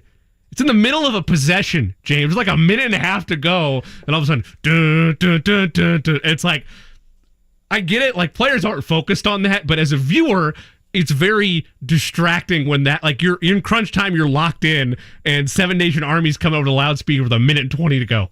Yes, I am a fan of dead silence. I want to hear every No, I'm not saying single thing. But you're so used to, no, seriously. And instead you get... Yeah, I was exaggerating a bit, but I don't want to hear that. Yeah, I don't want to hear music. I want to hear the regular crowd noise, regular crowd sounds and buttons you push, but the music, no, we don't need that. It's already high stakes enough. We're going to get to bets a little bit later in the show, but we'll have a discussion here because it's fascinating when numbers like this come out. Tyler Hero expected to give it a go, the injured Miami Heat guard, tonight in Game 5. His over-under point total is set at 8.5. Now, there's been no announcements to this point. When we get it, we will supply it to you depending on where our bets go this evening. But there's been no announcement yet as to what type of restriction or time allotted in the minutes department Tyler Hero is going to get. 8.5 is an intriguing number because you just think to yourself, all right, he's there to knock down shots, get open, maybe hit some threes for Miami. Okay, 3 triples for him. You hit your over. Juice, for the sake of argument, minus 106 over 8.5. So you're betting $106 to win $100. You want to go under, it's minus 120, so $120 to win $100. I asked you guys this during the break. We'll revisit it here. This is one of those where I'm likely staying away from it because of this being his first appearance in pretty much the entirety of this run. It's been a long time since he's been out there with Miami, but I would be tempted to take the under just because it's a pain tolerance thing, and if he's more of a liability that you already know going in he's going to be on the defensive end, how much time is he really going to have in this game to hit that over? As I told you, Jimmy, time or not, if I'm Denver, you are not scoring 8 points with a hand that is still mending from being broken. You have an assassin coming out first possession of the game. There's your bet. Jokes aside, if you think about all the times you use your hands in an NBA game beyond just shooting the ball, sure. Like, if you come off a screen, there's guys who rake down on your arm to get free. Like, if you put your hand on me, I'm raking down on your arm. So these are all the tactics that you use in regular basketball situations where if your hand isn't as strong as it usually is, now I'm sure they're going to give him a pad or something or give him a shot of something to help the pain. But I just think that, the fact that it's not feeling how it normally would, teams know that. And just from a wind and conditioning standpoint, you haven't played. And so your first game back is in altitude on top of your return. So I think there's too many factors going into this to expect him to have a huge game. Now, he could come out and prove me totally wrong, but I'll be shocked, quite honestly, if he came out and hit like 3 or 4 threes for them. And even if he did, I still don't think it helps them win the game. It just helps whatever bet you place, I guess. To be clear, that's an important clarification to throw in there, my friend. This is about the bet. We don't care about Miami extending the series. Slam right the now. under then. I'm with the under. Okay. I'm with the under. Go with the under? Yes. Eddie, has this conversation shifted your viewpoint at all on an over-under, Tyler? To me, it all matters on how many minutes is he going to play. Like James just mentioned, the altitude and the conditioning part is a real thing to think about here. Let's say he plays 14 minutes. 14 minutes, I wouldn't touch it because, like, there's a chance that, he can make 2 threes, bang, bang, and then you get to lay up and then goes to the foul line or something. Like the avenue to get to 9 points as a guard when you need scoring, like the Miami Heat do, is so easy, especially when you consider that pick and roll, the high screen with Bam Adebayo. Like, I think Hero would be able to get past Jokic and get to the basket. It's just a matter of if there's help side defense there or not from like Aaron Gordon or somebody. There is an avenue for him to easily get 9 points. Now, it all comes down to how much he's going to play and what's his conditioning like to me, like James pointed out.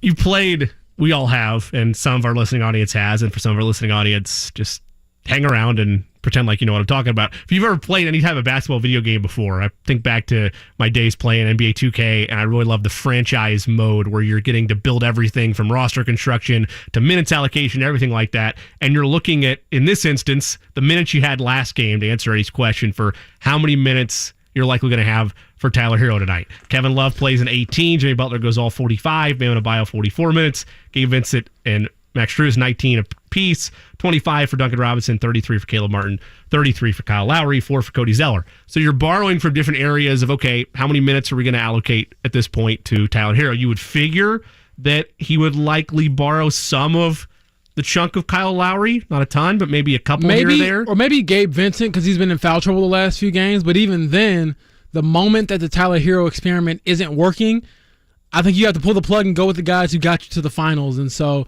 it's a tough situation to be in. But again, like Shane said, it's smart to just play every card you have because at this point, why keep anything in the chamber? I mean, it's this or your off season. So go for it.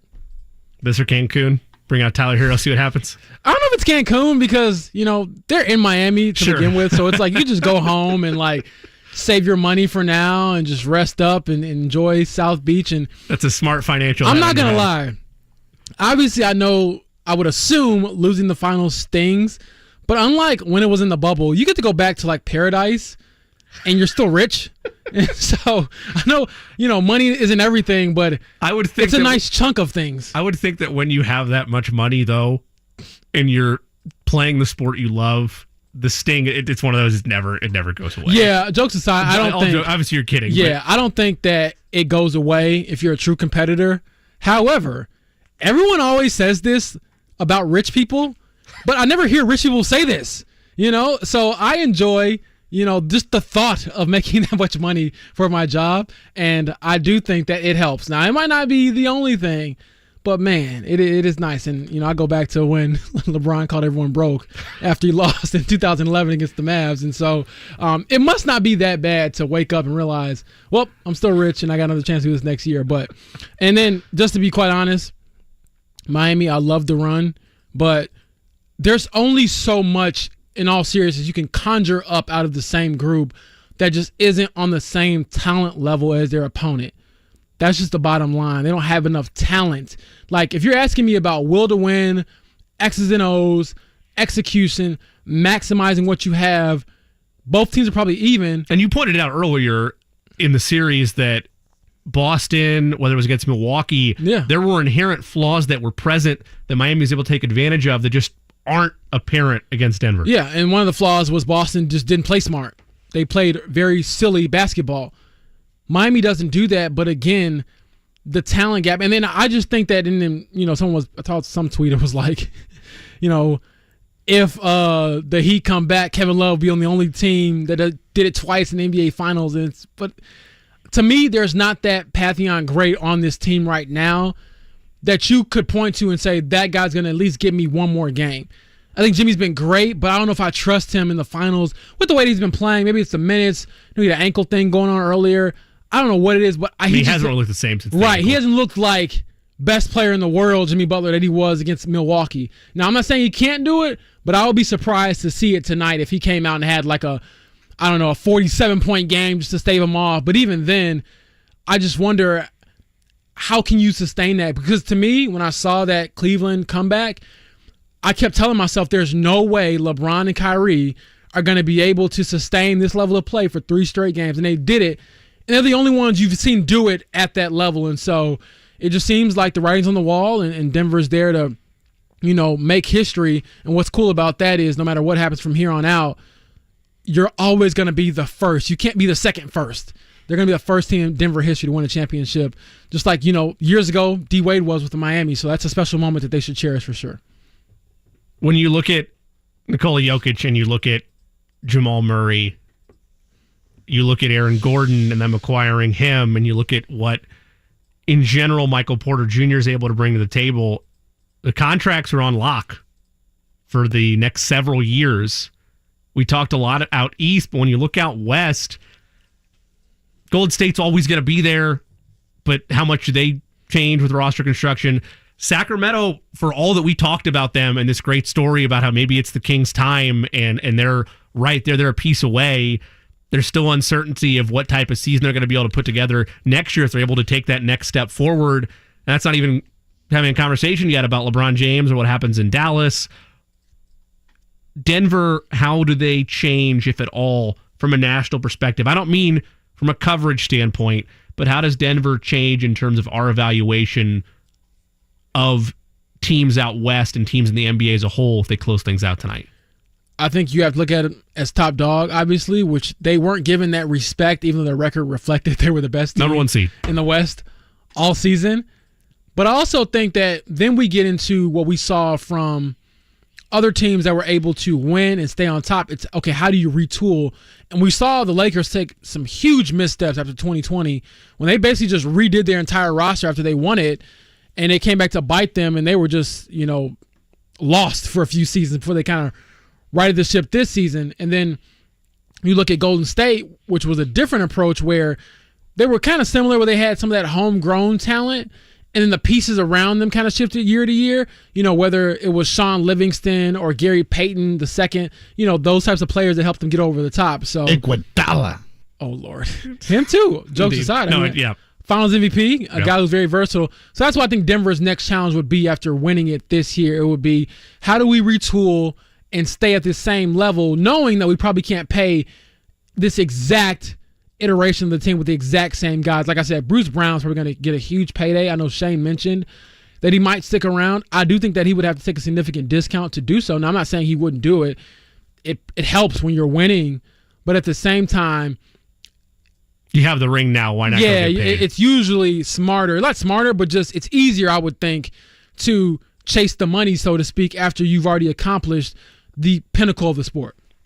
That's James Boyd. I'm Jimmy Cook.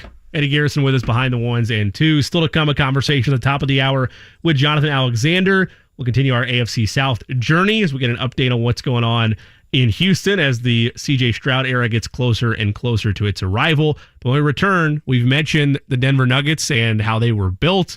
We had this conversation with Shane Young earlier. Podcast will be up wherever you get your podcast. Just search the Fan Midday Show a little bit later this afternoon. But patience was very important to the development of the Denver Nuggets.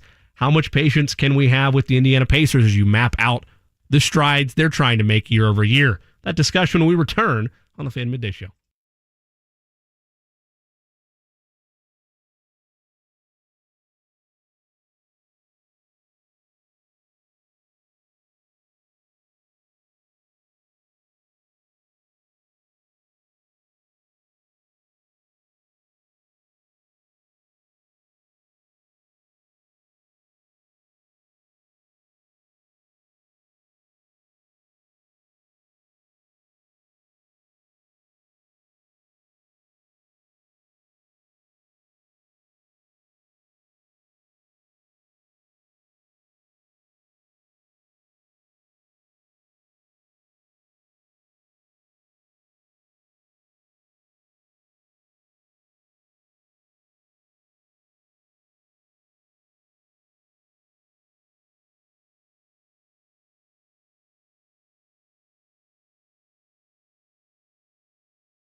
The Fan.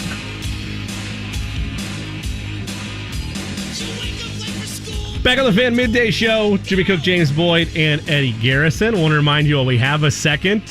Who doesn't love some golf in the summertime? Well, the Fan is having some golf in the summertime. The Fan on the Back Nine Golf Tournament, brought to you by Franciscan Health to benefit the American Heart Association. It's coming up on Tuesday, July 11th. Got an afternoon of golf, food, tournament-style games at Back Nine Golf and Entertainment with Kevin and Query and JMV. Each ticket purchase, again, as we mentioned, donates to the American Heart Association. If you'd like to be a part of it, either as an individual or with a foursome, if you're trying to get a group of buddies over at Back Nine, head to 1075thefan.com and purchase your ticket today. Registration will be 10 a.m. on July 11th. Get a little welcome from JMV shortly thereafter. Golf outing will start at 11 and go till about 3 o'clock. Plus, JMV will be hosting a live auction as well. It'll benefit the charity. And as well, we'll have sports memorabilia and one-of-a-kind experiences up in live auction as they continue for a little summer fun and also something, as we mentioned, to benefit the American Heart Association. It sounds like a fun event. Would you beat me on the Back Nine? No, I'll answer not. that. Yes, you would. I'm awful at golf. No, I'm pretty bad myself. Like, whew, Lord have mercy. Eddie, you bring anything to the table? I honestly don't know. I could not name. As a former baseball player, I'd like to think I could, but I don't know. The swings are totally different. I'd They are. slice everything. No, I think that I would definitely be going viral because I missed the ball on a couple drives, and I have no idea what all the different things even are in the caddy case. So, Golf bag. yeah, there you go.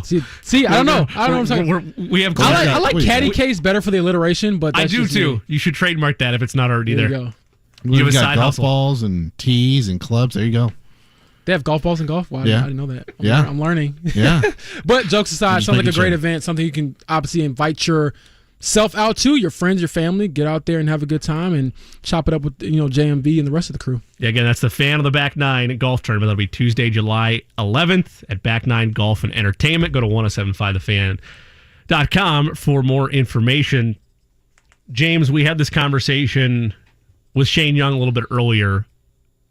In order to win in the NBA as a smaller market like Denver, you have to be able to execute at every turn in the draft. Mm-hmm. Once you have a nice core, a nice set of centerpieces to be able to build around like Denver ultimately had with Nikola Jokic and Jamal Murray, it's about finding the right pieces to fit in there. And this is a process that has taken about 8 years to fine-tune and get to the doorstep of a championship.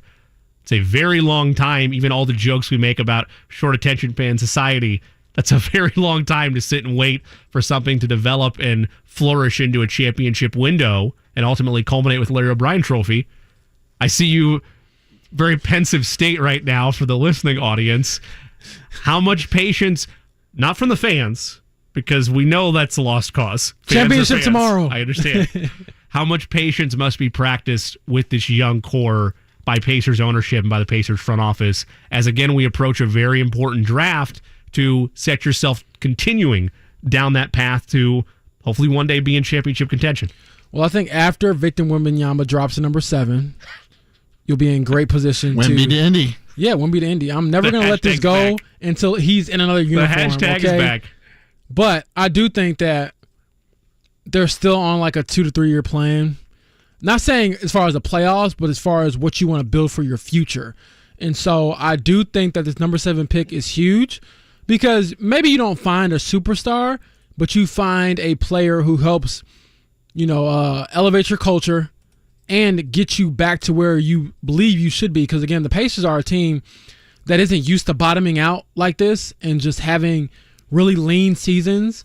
So I expect them to make a push for the playoffs this upcoming season. Now, I'm not saying that they're going to be a top 5 seed in the East or nothing like that, but given the play-in tournament and the way that things kind of have shaken out with that, I would be kind of shocked if they just missed out on everything completely if Halliburton stays healthy, if Miles stays healthy. So I think you get someone who can kind of fit that timeline of growth, and you hope that Halliburton takes a leap from being an all-star to possibly an all-NBA caliber player. You hope that Benedict Mathurin takes a step forward from being, all rookie to a really, really good starter in this league. And then you obviously hope that Miles Turner can build on a career year. And then that 7th pick fits in. And then to me, the key is defense. Now, I know there's a lot of decisions to be made as far as what veterans they go out and get and things like that. But to me, offense hasn't been a problem the last few years. It's defensively. How do you stop a team? Because to me, you're not really a good team, to me, unless you can get stops when you need to and have that be something that other teams have to respect. Because right now, I mean, you saw them last season. It feels like every Pacers game is like 135 to 130, and you're hoping that Buddy Hield is making enough threes or something like that for you to win. And that's not how it works in the postseason. Even in a play-in game, you have to be able to get stops. And so I just want to see them take a step forward in that department with the picks that they have and obviously the players they bring in. I hear that complaint all the time, particularly from older basketball fans that are used to high defensive level principles, and they're like, "Oh, the NBA, there's way too much scoring nowadays." Well, that's because you're watching the Pacers every night and they're giving up 130 a game. I'm not saying that league wide it's not a more high paced game and offense wins out more often than not in the regular season. That is definitely true, but at some point something has to give in that realm. For me, when I think back to the way we were evaluating Jamal Murray, and we'll get to this a little bit again at 2:30, in his first, second, and third seasons, you were like, there's promise there.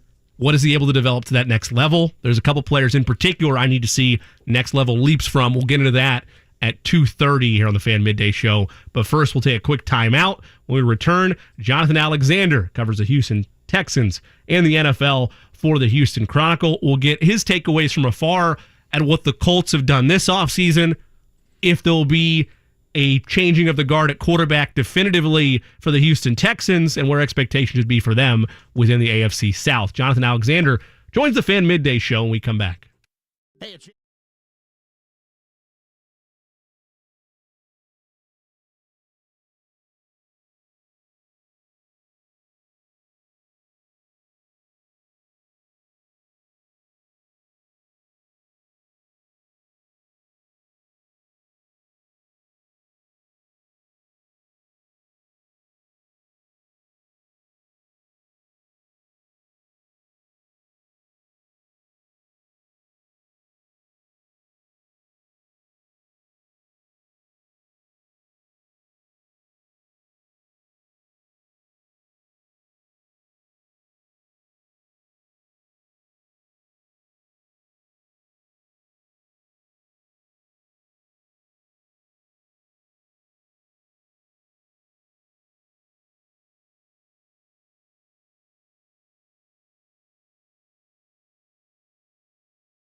The Fan. Still here hanging out in the DriveHubler.com studio. I'm James Boyd alongside Jimmy Cook, Eddie Garrison. You're listening to 107.5 The Fan. We have my guy, Jonathan Alexander, on the line. He covers the Houston Texans for the Houston Chronicle. Jonathan, before I ask you a serious question, I have a much more serious question. We had this debate earlier. If you were in an Oklahoma drill against Derrick Henry, out of 100 tries, how many times are you getting him on the ground? Injuries are turned off. I heard this on that Twitter. was a key caveat earlier I know. because I'd be done after the first one. This is the Twitter question I saw floating around. I thought this was hilarious. Injuries turned off. How many times are you getting Derrick Henry on the ground in Oklahoma drill? How many times am I getting him on the ground? I'm not getting him on the ground at all. I'm injuries turned off or on. I'm bailing out. Jonathan, do me a favor. We're going to put you on hold for a second and have Eddie readjust your connection real quick because it sounds like you're really close to the phone for a second.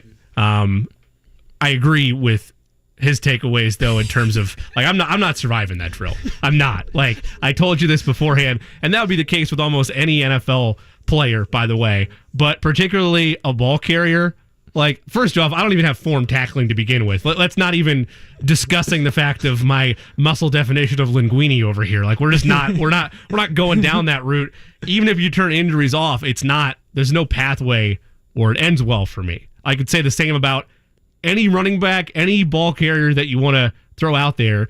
The only difference is Derrick Henry's 2 Mack trucks stacked on top of one another, and it's not ending well for anybody involved. I think that what's your end game there? Shoestring? Like, is that just all you're hoping for? Shoestring tackle? And if I get you Derrick Henry, am I bragging? I'm telling everybody I'm the Derrick Henry stopper. I'm first team All Pro. I'm everything. And it's funny that we mentioned this question to Jonathan. Again, we're working to get him back on the line. He has a piece he really recently put out, Q&A with Dameon Pierce, and he asked Dameon Pierce about, being a bruising running back. And one of the quotes that Dameon Pierce gave him is, it's literally as black and white as this. It was a dip your shoulder into contact, break the tackle. I see 2 defenders sandwiching me, so I really can't left or right, kind of just got to stay square. So stay square, double wrap the ball, get low, and then shed the contact. That is so matter of fact when he's talking about, one of his tougher runs last season where he shed 2 guys. Yeah, I cannot do that. It is not that easy to do that. So we're back on, I believe. Jay, you're good? You're on the line? Yo, can you hear me? Oh, got crystal you. Clear. Yes. Let's go. We got you crystal clear. I had to ask that question, though, because we've been debating this all morning and all afternoon, and I just thought it was hilarious to bring it up again. I know you had the piece on Dameon Pierce. So are you going to be 0 against him as well?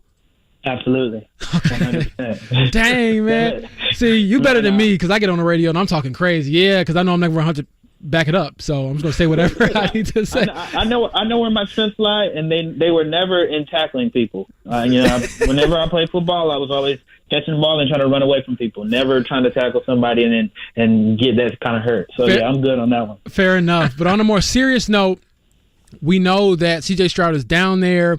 He's obviously taking some of the first-team reps. What have you seen from him as far as his command of the offense, as far as his teammates approaching him, gelling with him? How has that all looked from your perspective? Yeah, so from my perspective, that was one of the biggest things, right? Him trying to earn his teammates' respect, him being a rookie, and you have a bunch of veterans who you're playing around and you got to earn their respect. What I've seen, I think he's taken that approach and he's been kind of purposeful with that. And his teammates talk about it. They've noticed him carry himself with a humbleness, but he has confidence, so they believe in him, and he's tried to bring that camaraderie within the team so they can trust him. And as far as the offense goes, of course, it's a work in progress. He's still learning the NFL offense. Ohio State's playing more out of the shotgun now. He's playing a lot under the center. But what I've seen and what I've been most impressed about CJ is just his patience. In OTAs, you saw him, a lot of his first reads were not there, but he stayed patient and went to second and third reads or would hit his checkdowns. And I think that's going to be important in the NFL, that he not panic when he gets in those situations and he's going up against defenses that will provide pressure on him or disguise looks. So I think so far so good. I think CJ seems to be on track to being that starter in week 1. Jonathan, there's a lot of different areas I know we're going to cover today, and I want to look at the build of the Texans and how you feel about their place and their development. not just this season, but the coming seasons in the AFC South. But you had quote tweeted last week the Texans, who put out an ominous tweet about today's date, 6/12/2023. I just want to make sure that I didn't miss the boat on this. Was that just a teaser for their announcement they made today, ultimately, that J.J. Watt is going to be in the Ring of Honor? Correct. So J.J. Watt is going to speak with the media tomorrow on 6/12. So it was a teaser. So they put out the announcement today for what's going to happen tomorrow, and J.J. will be inducted into the Ring of Honor. Where does this rank from a significance standpoint? Obviously, the Texans being an expansion franchise, there's no doubt J.J. Watt goes down as one of, if not the most talented, most impactful player to ever come through those doors. By historical standpoint, though, a very relatively young franchise. What will that moment mean both for J.J. Watt and the Houston Texan community as a whole? Yeah, this is huge. J.J. Watt spoke about it a little bit. Fans weren't initially sold on J.J. Watt when he first got drafted, but eventually he won the hearts. He obviously one of the best players to play the game at defensive end, and he's considered one of the top two players to ever wear a Texans uniform, him and Andre Johnson. And that's why he's the second person to be inducted in the Ring of Honor. Immediately when he retired, they reached out to him and wanted to gauge his interest in doing that and possibly retiring as a Texan. So it's been important for this ownership group with the McNairs, who really value J.J. Watt. Well, they were, if my understanding, they had a meeting with him before he wanted to leave, and there were a lot of emotions that went when he requested that trade or when they parted ways. So he's meant so much to this franchise, so much to the fans, and the impact that he had on them and getting to so many playoffs while he was there. So it's going to be a huge moment for J.J. Watt as well as Texans fans. Again, we're locked in with Jonathan Alexander. You can follow him on Twitter at JONM Alexander. He covers the Texans for the Houston Chronicle. Jonathan, we talked about the greatness of J.J. Watt. I'm not saying that Will Anderson has to come in and be that right away, but what have you seen from him? And obviously, I would think that Houston was really high on him because of what price they paid to move up again and go get him. Yeah, it's my understanding Will Anderson was literally their favorite, player. He was the first guy who who had his top 30 visit with them. They had everybody there, so it was just Will Anderson, the only person on that visit. So they've been high on Will Anderson from the very beginning. Of course, D'Amico Ryans had knowledge of Will Anderson, given that they both were Alabama guys, and D'Amico Ryans has been around that program, has a great relationship with Nick Saban, and has had conversations with them, so he knew about him, and they kind of formed that connection. What I've seen from Will Anderson is this desire, to be great. He really wants. He's not coming in as if he's this guy who's already on top. He feels like he has to earn it. I think that's important for young guys like that, and the Texans' biggest need was one of their biggest needs was that defensive end, and Will Anderson can come in and immediately make an impact for them off that edge. He's somebody who desperately fills one of the voids that they had last year. Jonathan, we've talked a lot about the dynamic between Gardner Minshew and Anthony Richardson here locally, and there's yet to be, obviously, an announcement. There won't be for quite some time who's going to be the starter week one. It feels like C.J. Stroud's ultimately going to be the one that is under center for the Texans week one, at least from afar for us. But with that relationship and that quarterback room, what has the conversations or the feel been like between the relationship of C.J. Stroud and, take Davis Mills, for example? Yeah, I think it's an interesting one. I think both Davis Mills and C.J. Stroud are being professional about it. But, of course, Davis Mills wants to be, the starter. He feels like he can still earn it. So you probably have a little bit of that competition there. But the sense that I get is that they're supporting each other along the way. Neither one of them wants to lose a starting position, but this is definitely C.J. Stroud's job. He came here. They drafted him number 2 for a reason. They took that chance drafting him number 2, not knowing for sure 100% that they were going to get Will Anderson. So, he's expected to be the face of the franchise. Everybody knows how important it is to have a quarterback. Colts obviously know that as well. Their struggles last year were in large part because of their quarterback play and their offense. But I think both of them are trying to improve as much as they can, and I think their support. I don't think there's any adversary, but there's definitely competition in trying to win that starting position. So similar to Indianapolis, who selected Anthony Richardson, they went out and got Josh Downs, a smaller, shifty receiver. Houston did the same thing with Tank Dell. What has he shown, and how do you think he can help the development and sort of just maybe decrease some of that learning curve for C.J. Stroud if he can be one of those sure-handed, third down, move the chains type of receivers? Yeah, I think so. What Tank Dell has shown is an ability to be explosive. The Texans have definitely lacked that in the past, but I don't really know yet that Tank Dell is a number one wide receiver. He's definitely a weapon that will help C.J. Stroud, and they're going to need that in particular, somebody who can get open. But Tank Dell is 5'9", 160 pounds. And even though he plays above his weight, he still has a long way to go. But the fact that they're coming in together, they have a relationship together, and they can grow together, C.J. Stroud and Tank Dell, that is, I think that's only positive. But I think the jury's still out on what Tank Dell can be, how good he can be in the type of immediate impact he can have. But I still think that the Texans, that's one of their weaknesses. They need to add a number one wide receiver. I still think that that's one of the things that they're going to have to address probably in next year's draft. Oh, I completely agree. I think that even on our side of things here in Indy, Josh Downs is a wide receiver 3 at best going into this season.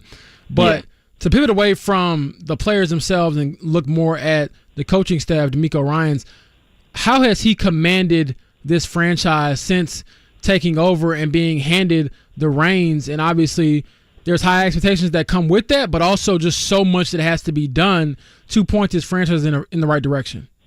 Yeah, I think what D'Amico has done is, when he came in, he had an already established kind of credibility. He's a player's coach. Without even being brought up, players often bring out the fact that he played the game, and I don't think it's just the fact that he played the game. I think it's the fact that it was recent, right? And he kind of looks, almost their age or like some of their veterans' age. So he has that instant credibility. They saw what he did with the 49ers and helping them become a number one defense.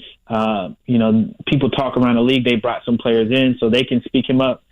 So I think he's kind of changed the mindset of this team that, they can be good. And it's going to be a process they're going to have to build. It's going to take some time. They can't rush the process.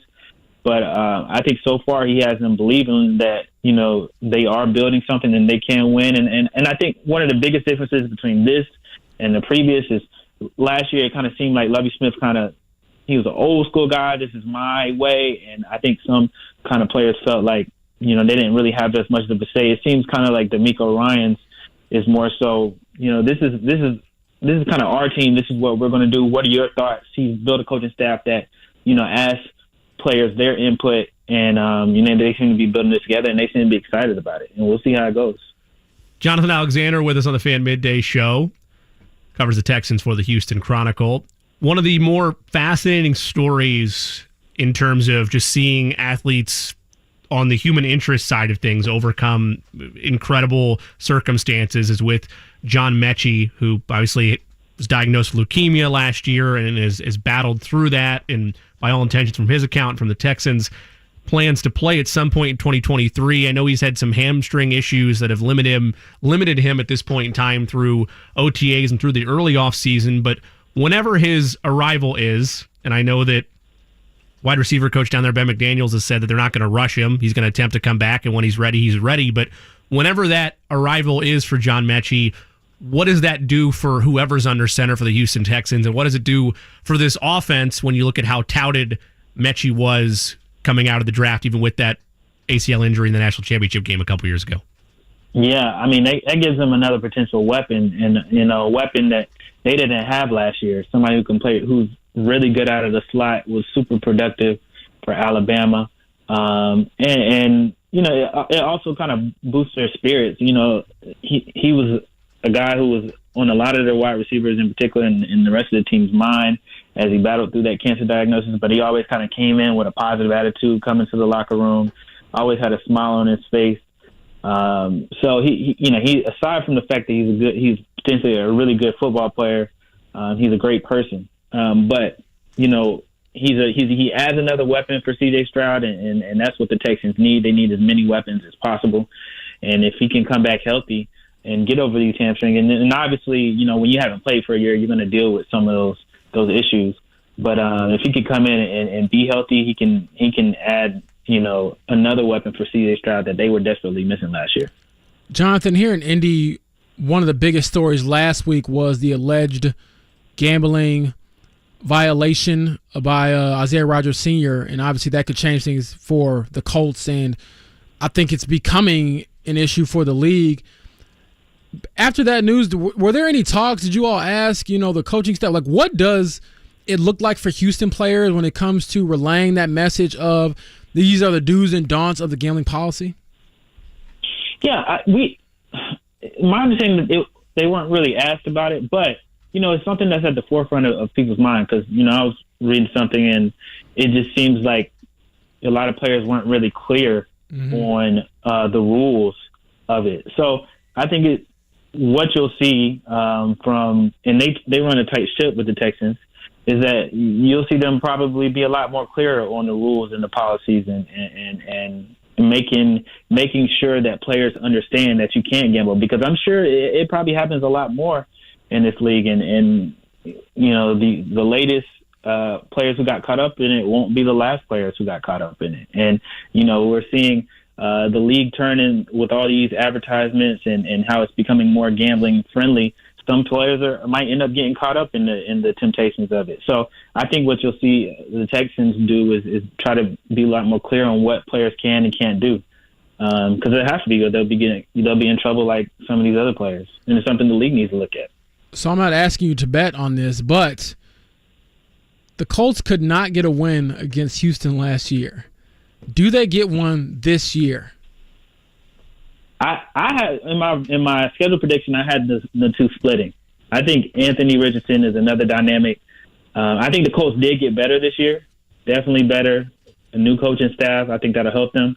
I think the two teams will split. So yes, I think so. I had a similar approach as well. Yeah.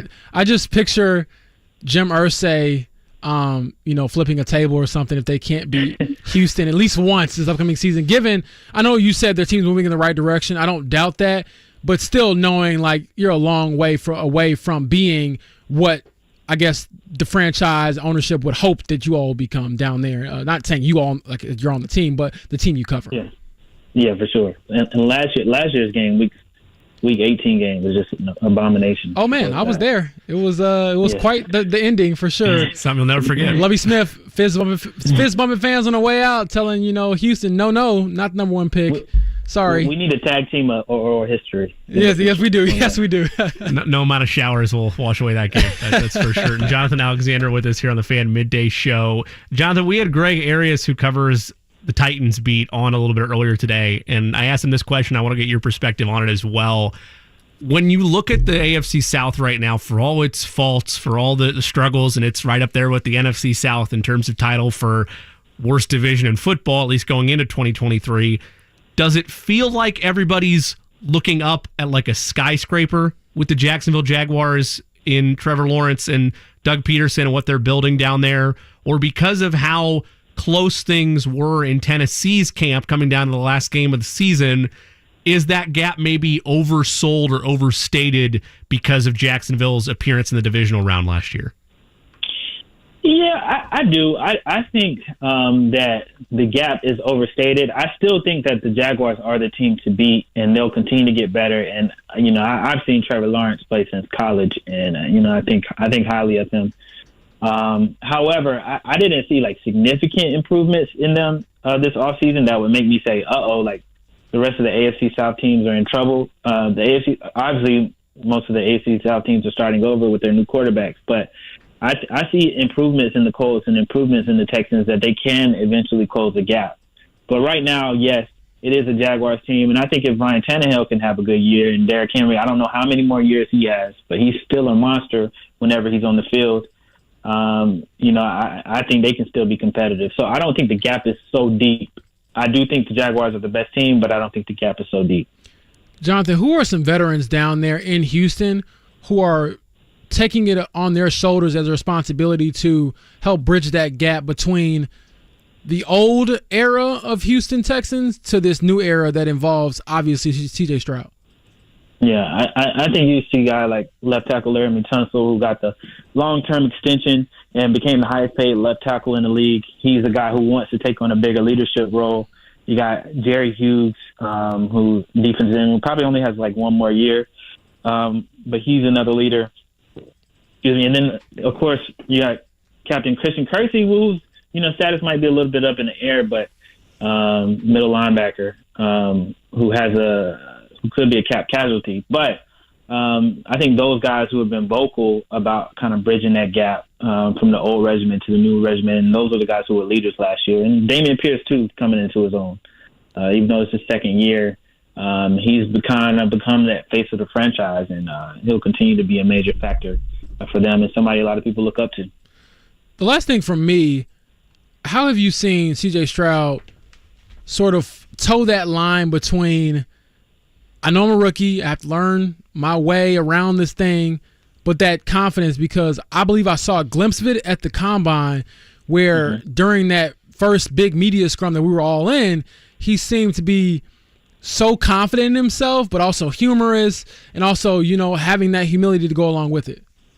Yeah, I think one of the things Dalton Schultz told us was like, okay, so C.J. Stroud, he carries himself very humbly, and I like that. But when he plays and gets out on the field, he oozes confidence. So the fact that he when he's on the field, he has confidence in his ability. I think his teammates feel that. But when he doesn't know something, he's asking questions. Okay, what do you like? How can I make this better for you? And I feel like, the fact that he's doing that, players are taking to that. One of the things Dameon Pierce mentioned, though, was that, hey, when you get out here, don't be afraid to command the huddle. We believe in you. We got your back. So that's one thing he's going to have to step up to do. I think he's really trying to gauge. I don't really think he's trying to come in and take over. I think he's really trying to read his teammates and see how they respond. And they want him. They see his ability. They want him to take over. So I think, he's taking a careful approach, and I think it's working so far.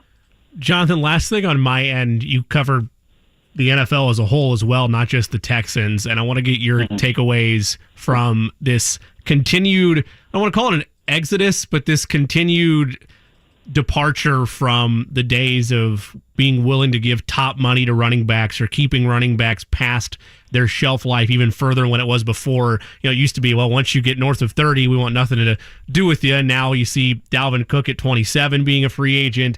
You see Saquon Barkley debating if he wants to sign his franchise tag. Colt's going to have that decision to make with Jonathan Taylor. Is there ever a point of stability as you look down the line at running back, or is this just the new age thing where sure you have some teams that feel compelled to pay big money, but for the most part, like what the Texans are doing right now, it's not a great example for success, but it's a great example for finding value. Dameon Pierce on a nice contract to this stretch as a rookie, or as an ongoing player where they have him under control until 2026, at which point he's 26 years old. Will we ever find stability at the running back position when it comes to dollars and cents? I think so eventually, but I don't think right now. I think the trend is what you'll continue to see. Like, I covered Christian McCaffrey, and they made him the richest running back at the time. When he was with the Panthers, they made him the richest running back at the time, giving him like a 4-year, $64 million extension. And then he was hurt the next 2 years, and they regretted that decision and giving him that money, and then ended up having to trade him.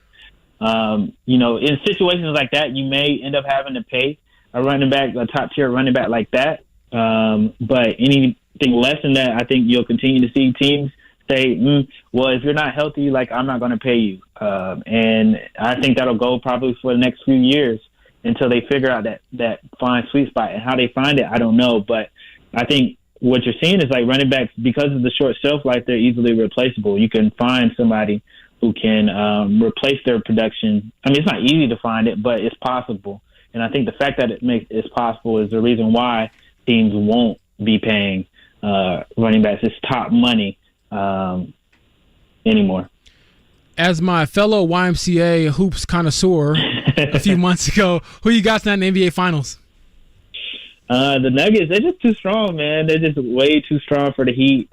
Heat had a valiant effort, but Nikola Jokic and Jamal Murray, and they just have a super deep team. See, I knew he had some sense. That's why we have him on the show. So appreciate you, Jonathan, man. I'll catch up with you soon. I'll see you soon, obviously, for the season. But as always, man, thanks for the time. Appreciate you, bro. Keep doing your thing. All right, that was Jonathan Alexander, covers the NFL and the Houston Texans in particular for the Houston Chronicle. You can follow him on Twitter at JONM Alexander. I'm still waiting for someone to tell me they can tackle Derrick Henry, Damian Pierce. You're going about this the wrong way. You need to find media members a la the Jamal Crawford pickup game situation where they've played in the league before. You're asking the wrong guys. Eddie, Oklahoma drill. How many are you getting on the ground? No injuries. You're invincible. You will not break. You could still get thrown from the 20 to the sideline, though, in one push. That's still potential on the table. At least for me it is. You won't get hurt, but, you know. One. Yes. We have a winner. I'm tough. We have a winner. I'll do it. Talk that talk, Eddie. Talk that talk. I'll be Charmin in the studio. That's fine. I'm not afraid. It's not happening. I have legit no chance. Injuries are off. I got the chance. Yeah. Okay. But I did, jokes aside, I did find it interesting that he mentioned Damian Pierce is one of the veterans going into his second year, one of the leaders of the team. That kind of speaks to the level of rebuilding they're doing down there in Houston. It seems that the Colts are going through a rebuild, but it still isn't, in my opinion, I don't want to say as bleak, but just as depleted as it is down in Houston. There are pieces there. So I think that, I asked him in a joking way, but I'm serious, can they beat Houston? I think that they really should beat Houston both times this year, because of how, no matter what quarterback is in there, they have enough talent on this roster. You can't tell me that a healthy JT, a healthy Grove, healthy Buck, can't figure out a way to beat Houston, especially at home, at least once at home. If I was a Colts fan, this opinion would not be coming out of my mouth right now. But you mentioned the idea of whoever the quarterback is. No. If it's Gardner Minshew under center, I'm not interested in seeing the W, because that means it's not a growth opportunity for Anthony Richardson. I don't want this to turn into this thing where they win 5 games with Gardner Minshew and then to decide halfway through the season, it's time to give Anthony Richardson the reign. And then there's this potential sense of hope among the fan base. The South is so bad. Maybe we can win the division. Breathe, no, Jimmy. I don't know. I'm going to lose it. Breathe. We are not in August or September just yet. It made me feel like we were with that. We're putting expectations on if they're going to beat the Texans once or not. And it doesn't matter who the quarterback is. It matters to me. Dang it, Jimmy. Who's winning week 11? See what I mean? We've not done our game-by-game process. He's riled up. I am. Woosah, my friend, woosah. Nice. Well done. Appreciate that. James Boyd, Jimmy Cook, Eddie Garrison here in the Fan Midday Show. Do you even know who they play week 11? I don't have it in front of me. It's the bye week. It is. He got me. Well done. See, you haven't studied enough. I've not. I was also trying to skate past that without Eddie Garrison trying to pull in his bag of tricks, but I didn't get out in time. Also, he can still turn all the mics on and off, so that's it's his job. That's why he's the master of ceremonies. They're helping us through the afternoon. We'll revisit our expectations for the start of veteran minicamp for the Indianapolis Colts. Look at what James is going to have his eye on when that gets started tomorrow, and some bets still to come. Game 5 of the NBA Finals tonight. You can hear it. 7:30 coverage begins. Heat Nuggets as Denver looks for their first championship in franchise history. But predictions and evaluations, what we hope to see out of veteran minicamp when we return on the Fan Midday Show.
105, The Fan.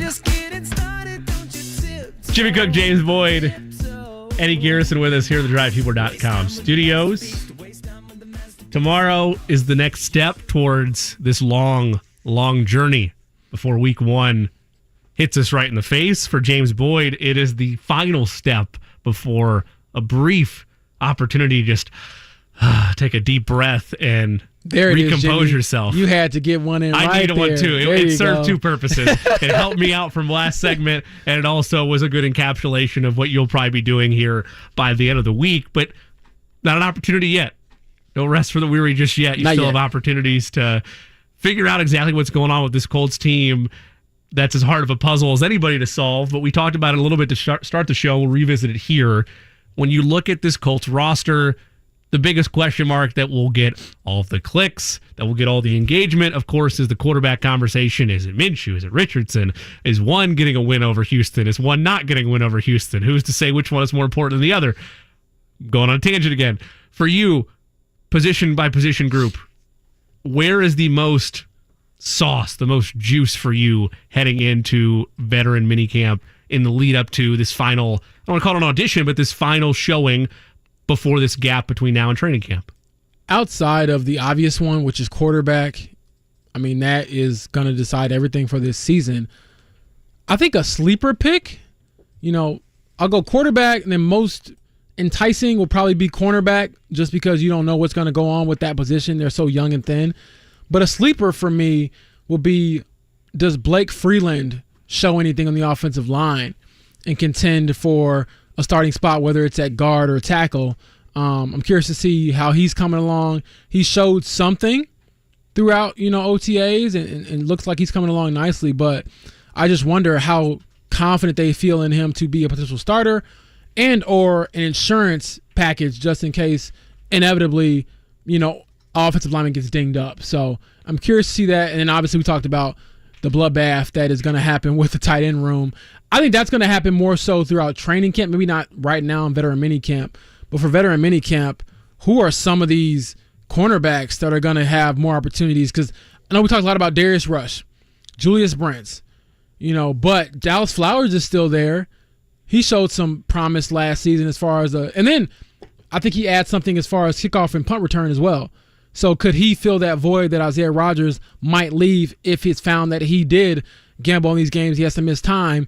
Is Dallas Flowers someone who can be sort of two birds, one stone, where you have a dynamic kick returner and someone who could, start and be a longer, more athletic cornerback? So Tony Brown's another one who might be able to step up. He's a bit of a veteran, never really been a starter throughout his career. So again, that's a group that if you asked me 2 weeks ago about, I probably wouldn't have been that engaged with, because I knew, okay, they're young, they're going to struggle a little bit. But now it's like, okay, how much do they want to struggle if these guys can't get up to speed quick enough? And so, I mean, outside of Kenny Moore, you have a bunch of rookies and second-year guys who just don't have the experience. But I'm excited about it just because, again, anytime you get to see more reps in person, it helps, I think, me sort of get a nice feel for what's going on, because the 1 day a week was great. I mean, you don't want to take that for granted, because obviously they don't have to bring you in at certain days. However, being there 3 days in a row, I'm really curious to see what the continuity from day to day looks like. And also, on a tangent, Shane Steichen's been playing this cat and mouse game where he's like, the days you show up, Gardner's it's too bad you guys couldn't be here. Yeah, Gardner's been the number one quarterback. The days you guys show up is just a coincidence. Now we get 3 days in a row to see hiding who is QB1 right now. I'm not saying this is going to be the end-all, be-all, but I think it will be interesting to see if, in fact, it is Gardner Minshew who continues to take the number one reps with, the 11-on-11 drills. We can't put the cart before the horse with this quarterback conversation, but that security blanket, if you will, of, this just happens to be the day that you're here, and it was Minshew out there taking first-team reps.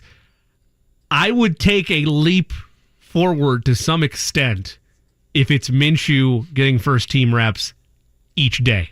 There's no real divide, or majority of the reps are clearly going to Gardner Minshew 3 consecutive days. Because at that point, I know things can change between now and then, but unless you're manipulating the media to some extent. Like, let's say he's, one day is going to be like, no, let's say there's no answers. One day it's full team reps for Richardson. One day it's full team reps for Minshew, and then they split a fair decided number on that third day. Well, we didn't really learn anything. Right. For you, I know you're not going to get too antsy one way or the other, but does it give any real clear indication if it was, just for the sake of argument, Minshew with the majority unquestioned first team reps 3 days in a row? I think there would have to be a little bit given to that, right? Because, again, what Shane Steichen has been telling us is that this is going to be a split.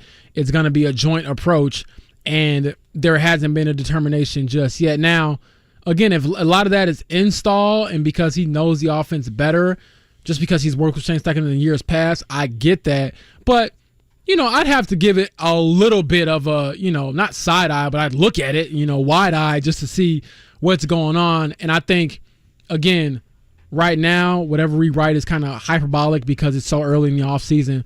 But if we come back in training camp, then we'll really see what's going on. And that's also why I can't be too hard on the offensive line because you just don't know. They're not really competing against anyone just yet.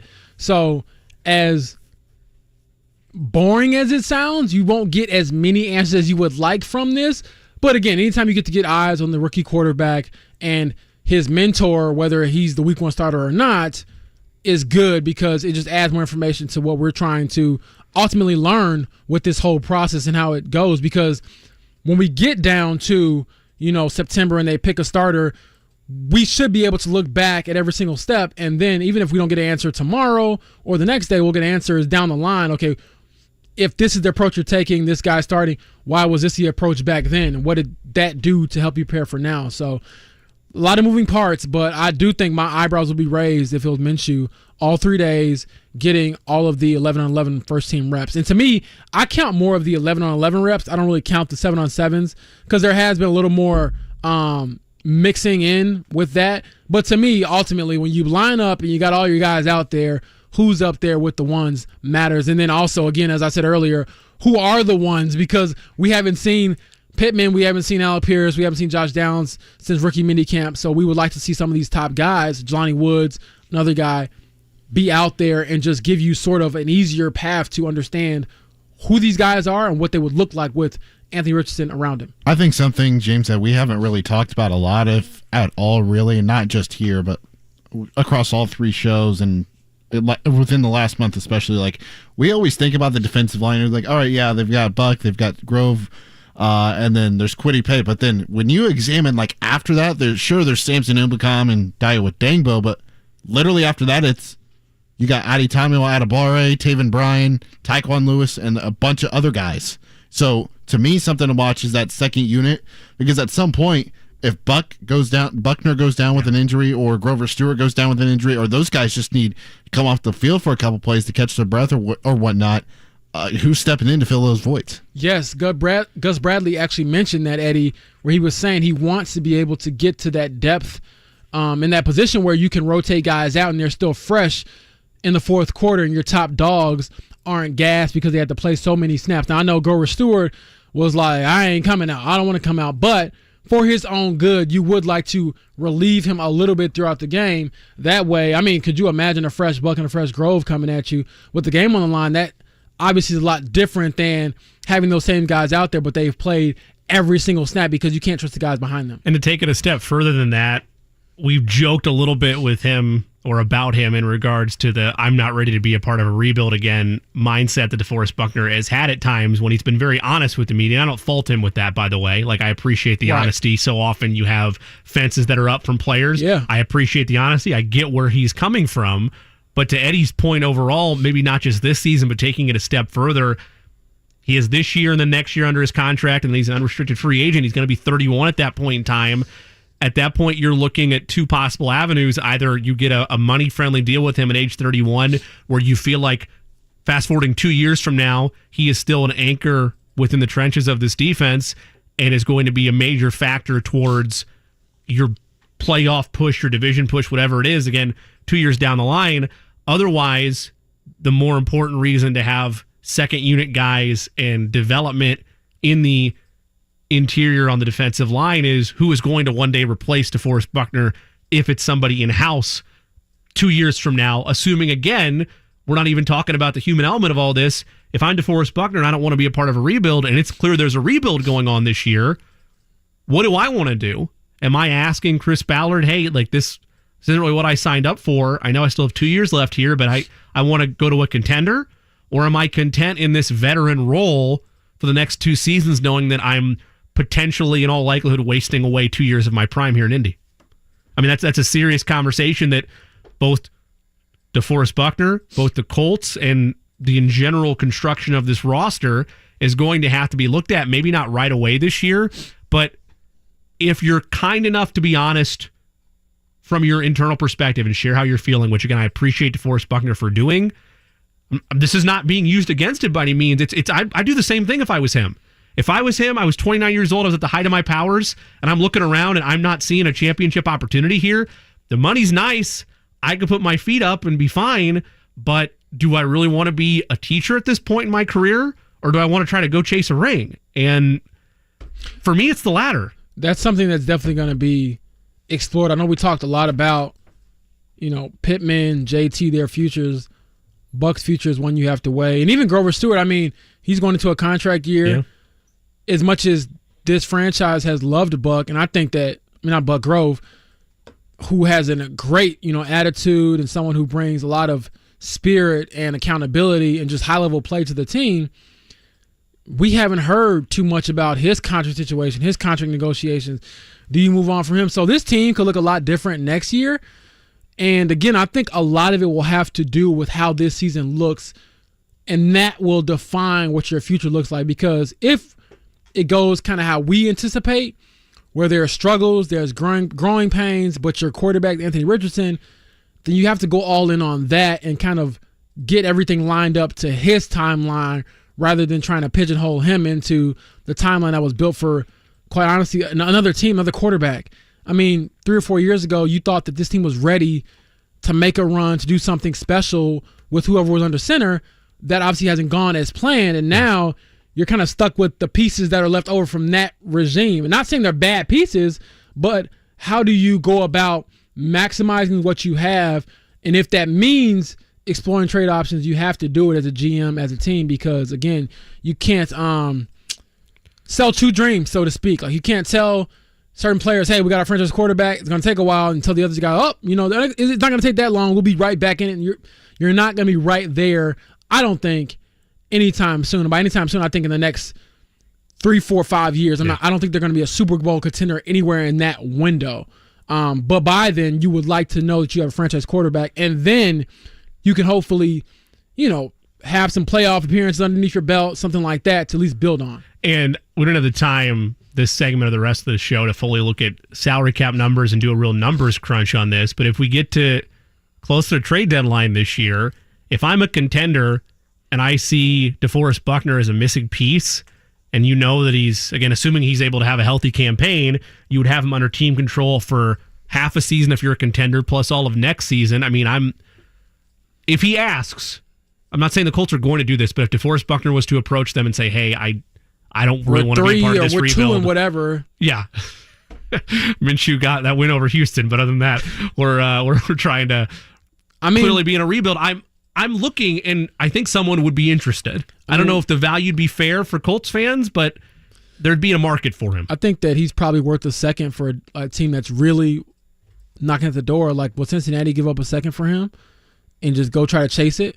Because you also have to look at what he would bring to a team, and I'm getting really hypothetical now, right?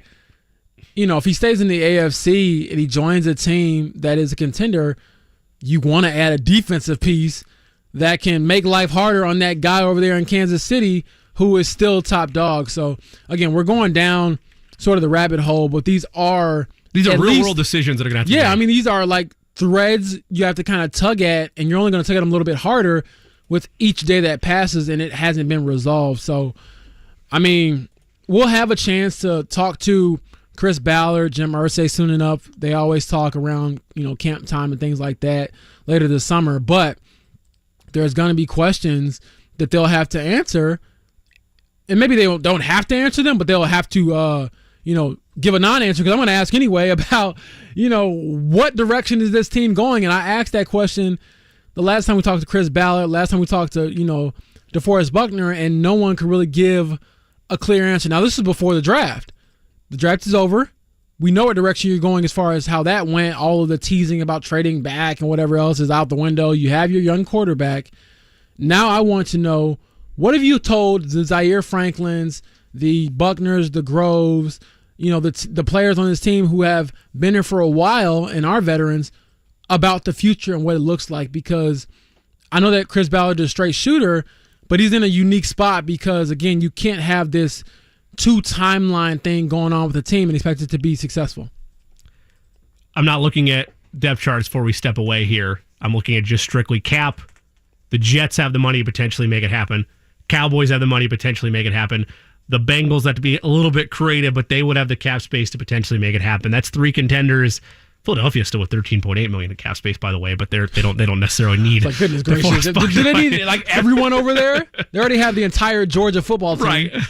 So that's probably not a real destination. But again, I think there'd be a market if you're a contender and you feel like you're a DeForest Buckner piece away. But that would be a conversation that we're getting a little bit in the weeds there, but it is a serious conversation when you look at what this team's going to be the next 2 to 3 seasons. If you're trying to find value and you're trying to also find a nice landing spot for a player that would, in theory, be hoping to contend for a championship. We're going to take our final break. When we come back, we'll hand out bets, last predictions for NBA Finals Game 5. Again, you can hear that right here at 7:30 with coverage starting on 93.5 and 107.5 The Fan. Bets and more to close the show when we return.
Final time here on the Fan Midday Show. You heard that tease just a couple moments ago. Right with JMV coming up here at the top of the hour. If you want to spend more time with John as well as Kevin and Query, join the Fan on the Back Nine Tuesday, July 11th. Back Nine Golf and Entertainment. All tickets sold to benefit the American Heart Association. If you want more information, go to 1075thefan.com. You can join as a solo act, or if you'd like to sign up your foursome as well, you'll get 3 hours of play, lunch, some fan swag. I love that. A special gift as well to commemorate your participation in the event. Plus, JMV hosts a live auction which will have sports memorabilia and one-of-a-kind experiences as well. For more information, go to 1075thefan.com. We've got some bets to get to. Game 5 of the NBA Finals. Coverage begins right here at 7:30. Let's win some money. The Jay Cook Plays of the Day. This is me, all right? I'm not an athlete. This is my way. This is how I win. Today's plays of the day, I'm going to lay the 1.5 on the run line for the Tampa Bay Rays as they take on the Oakland Athletics. I understand, Eddie. I know the Athletics are hot. I know they're 5-5 in their last 10. They've won 5 straight, Jimmy. I'm just going Get off. it right. Both 5 are true. straight. Both are true. 5 Both straight. are true. Last 10, they're 5-5. They've also won 5 in a row. That changes tonight. Lay 1.5 on the Tampa Bay Rays. Also in baseball, going to take the Cincinnati Reds. First 5 innings today on the money line against the Kansas City Royals. In the NBA Finals, lay the 9. It's blowout fashion for the Denver Nuggets. I was looking for the first half of 4.5, but I can't find it in my book for some reason. That's probably a technological issue on my end. Also, Overfest, 28.5 for Nikola Jokic, 25.5 for Jamal Murray. We'll start with Eddie for bets because James is just making a pick. He doesn't get to the gambling well. He's just making a straight-up pick. I'm taking the Struces loose under 7.5 points. I don't think he doesn't have it going this series. I will take the San Francisco Giants on the money line. I will go the full game in this one. I trust their bullpen. I don't like the odds for the first 5 -152. So it's a rare day where I will take the full 9 money line. Logan Webb on the mound. Really like Webb against the Cardinals lineup. This is a weird multiverse we've stepped into where I'm taking a first 5 wager and you, the head priest of first 5 wagers, are defecting and going to a full game bet. James, what do you like in game 5 of the NBA Finals? Does it end tonight? It ends tonight. Denver gets their first championship as a franchise, and Nikola Jokic solidifies himself as one of the best players in NBA history. And you will be taking the under on that Tyler Hero wager that we talked about earlier in the show. Way under. Like I 8.5 said, points. I will be under, and I will be over his hand smacking it. Does he legitimately see the floor tonight, or do you think I think so. Yeah, you're desperate. Okay. You do whatever you can to try to win, but it doesn't work because Jokic is like Thanos. It's inevitable. Snap the finger. It's over. Last Infinity Stone comes tonight. I like it. I love that. Anytime you're going to go into the Marvel well, it's warms my heart. I appreciate that. James will be back in here next week, I believe. Next Monday. Correct? Yeah, James will be back in here next Monday. Greg Rakestraw will be in the chair tomorrow, then myself and Will Haskett on Wednesday. Special thanks to Greg Arias as well as Jonathan Alexander and Shane Young. Podcast will be up 1075thefan.com. The adventure continues, though. Keep it right here on The Fan. Ride with JMV continues to keep your Monday going strong. Keep it right here.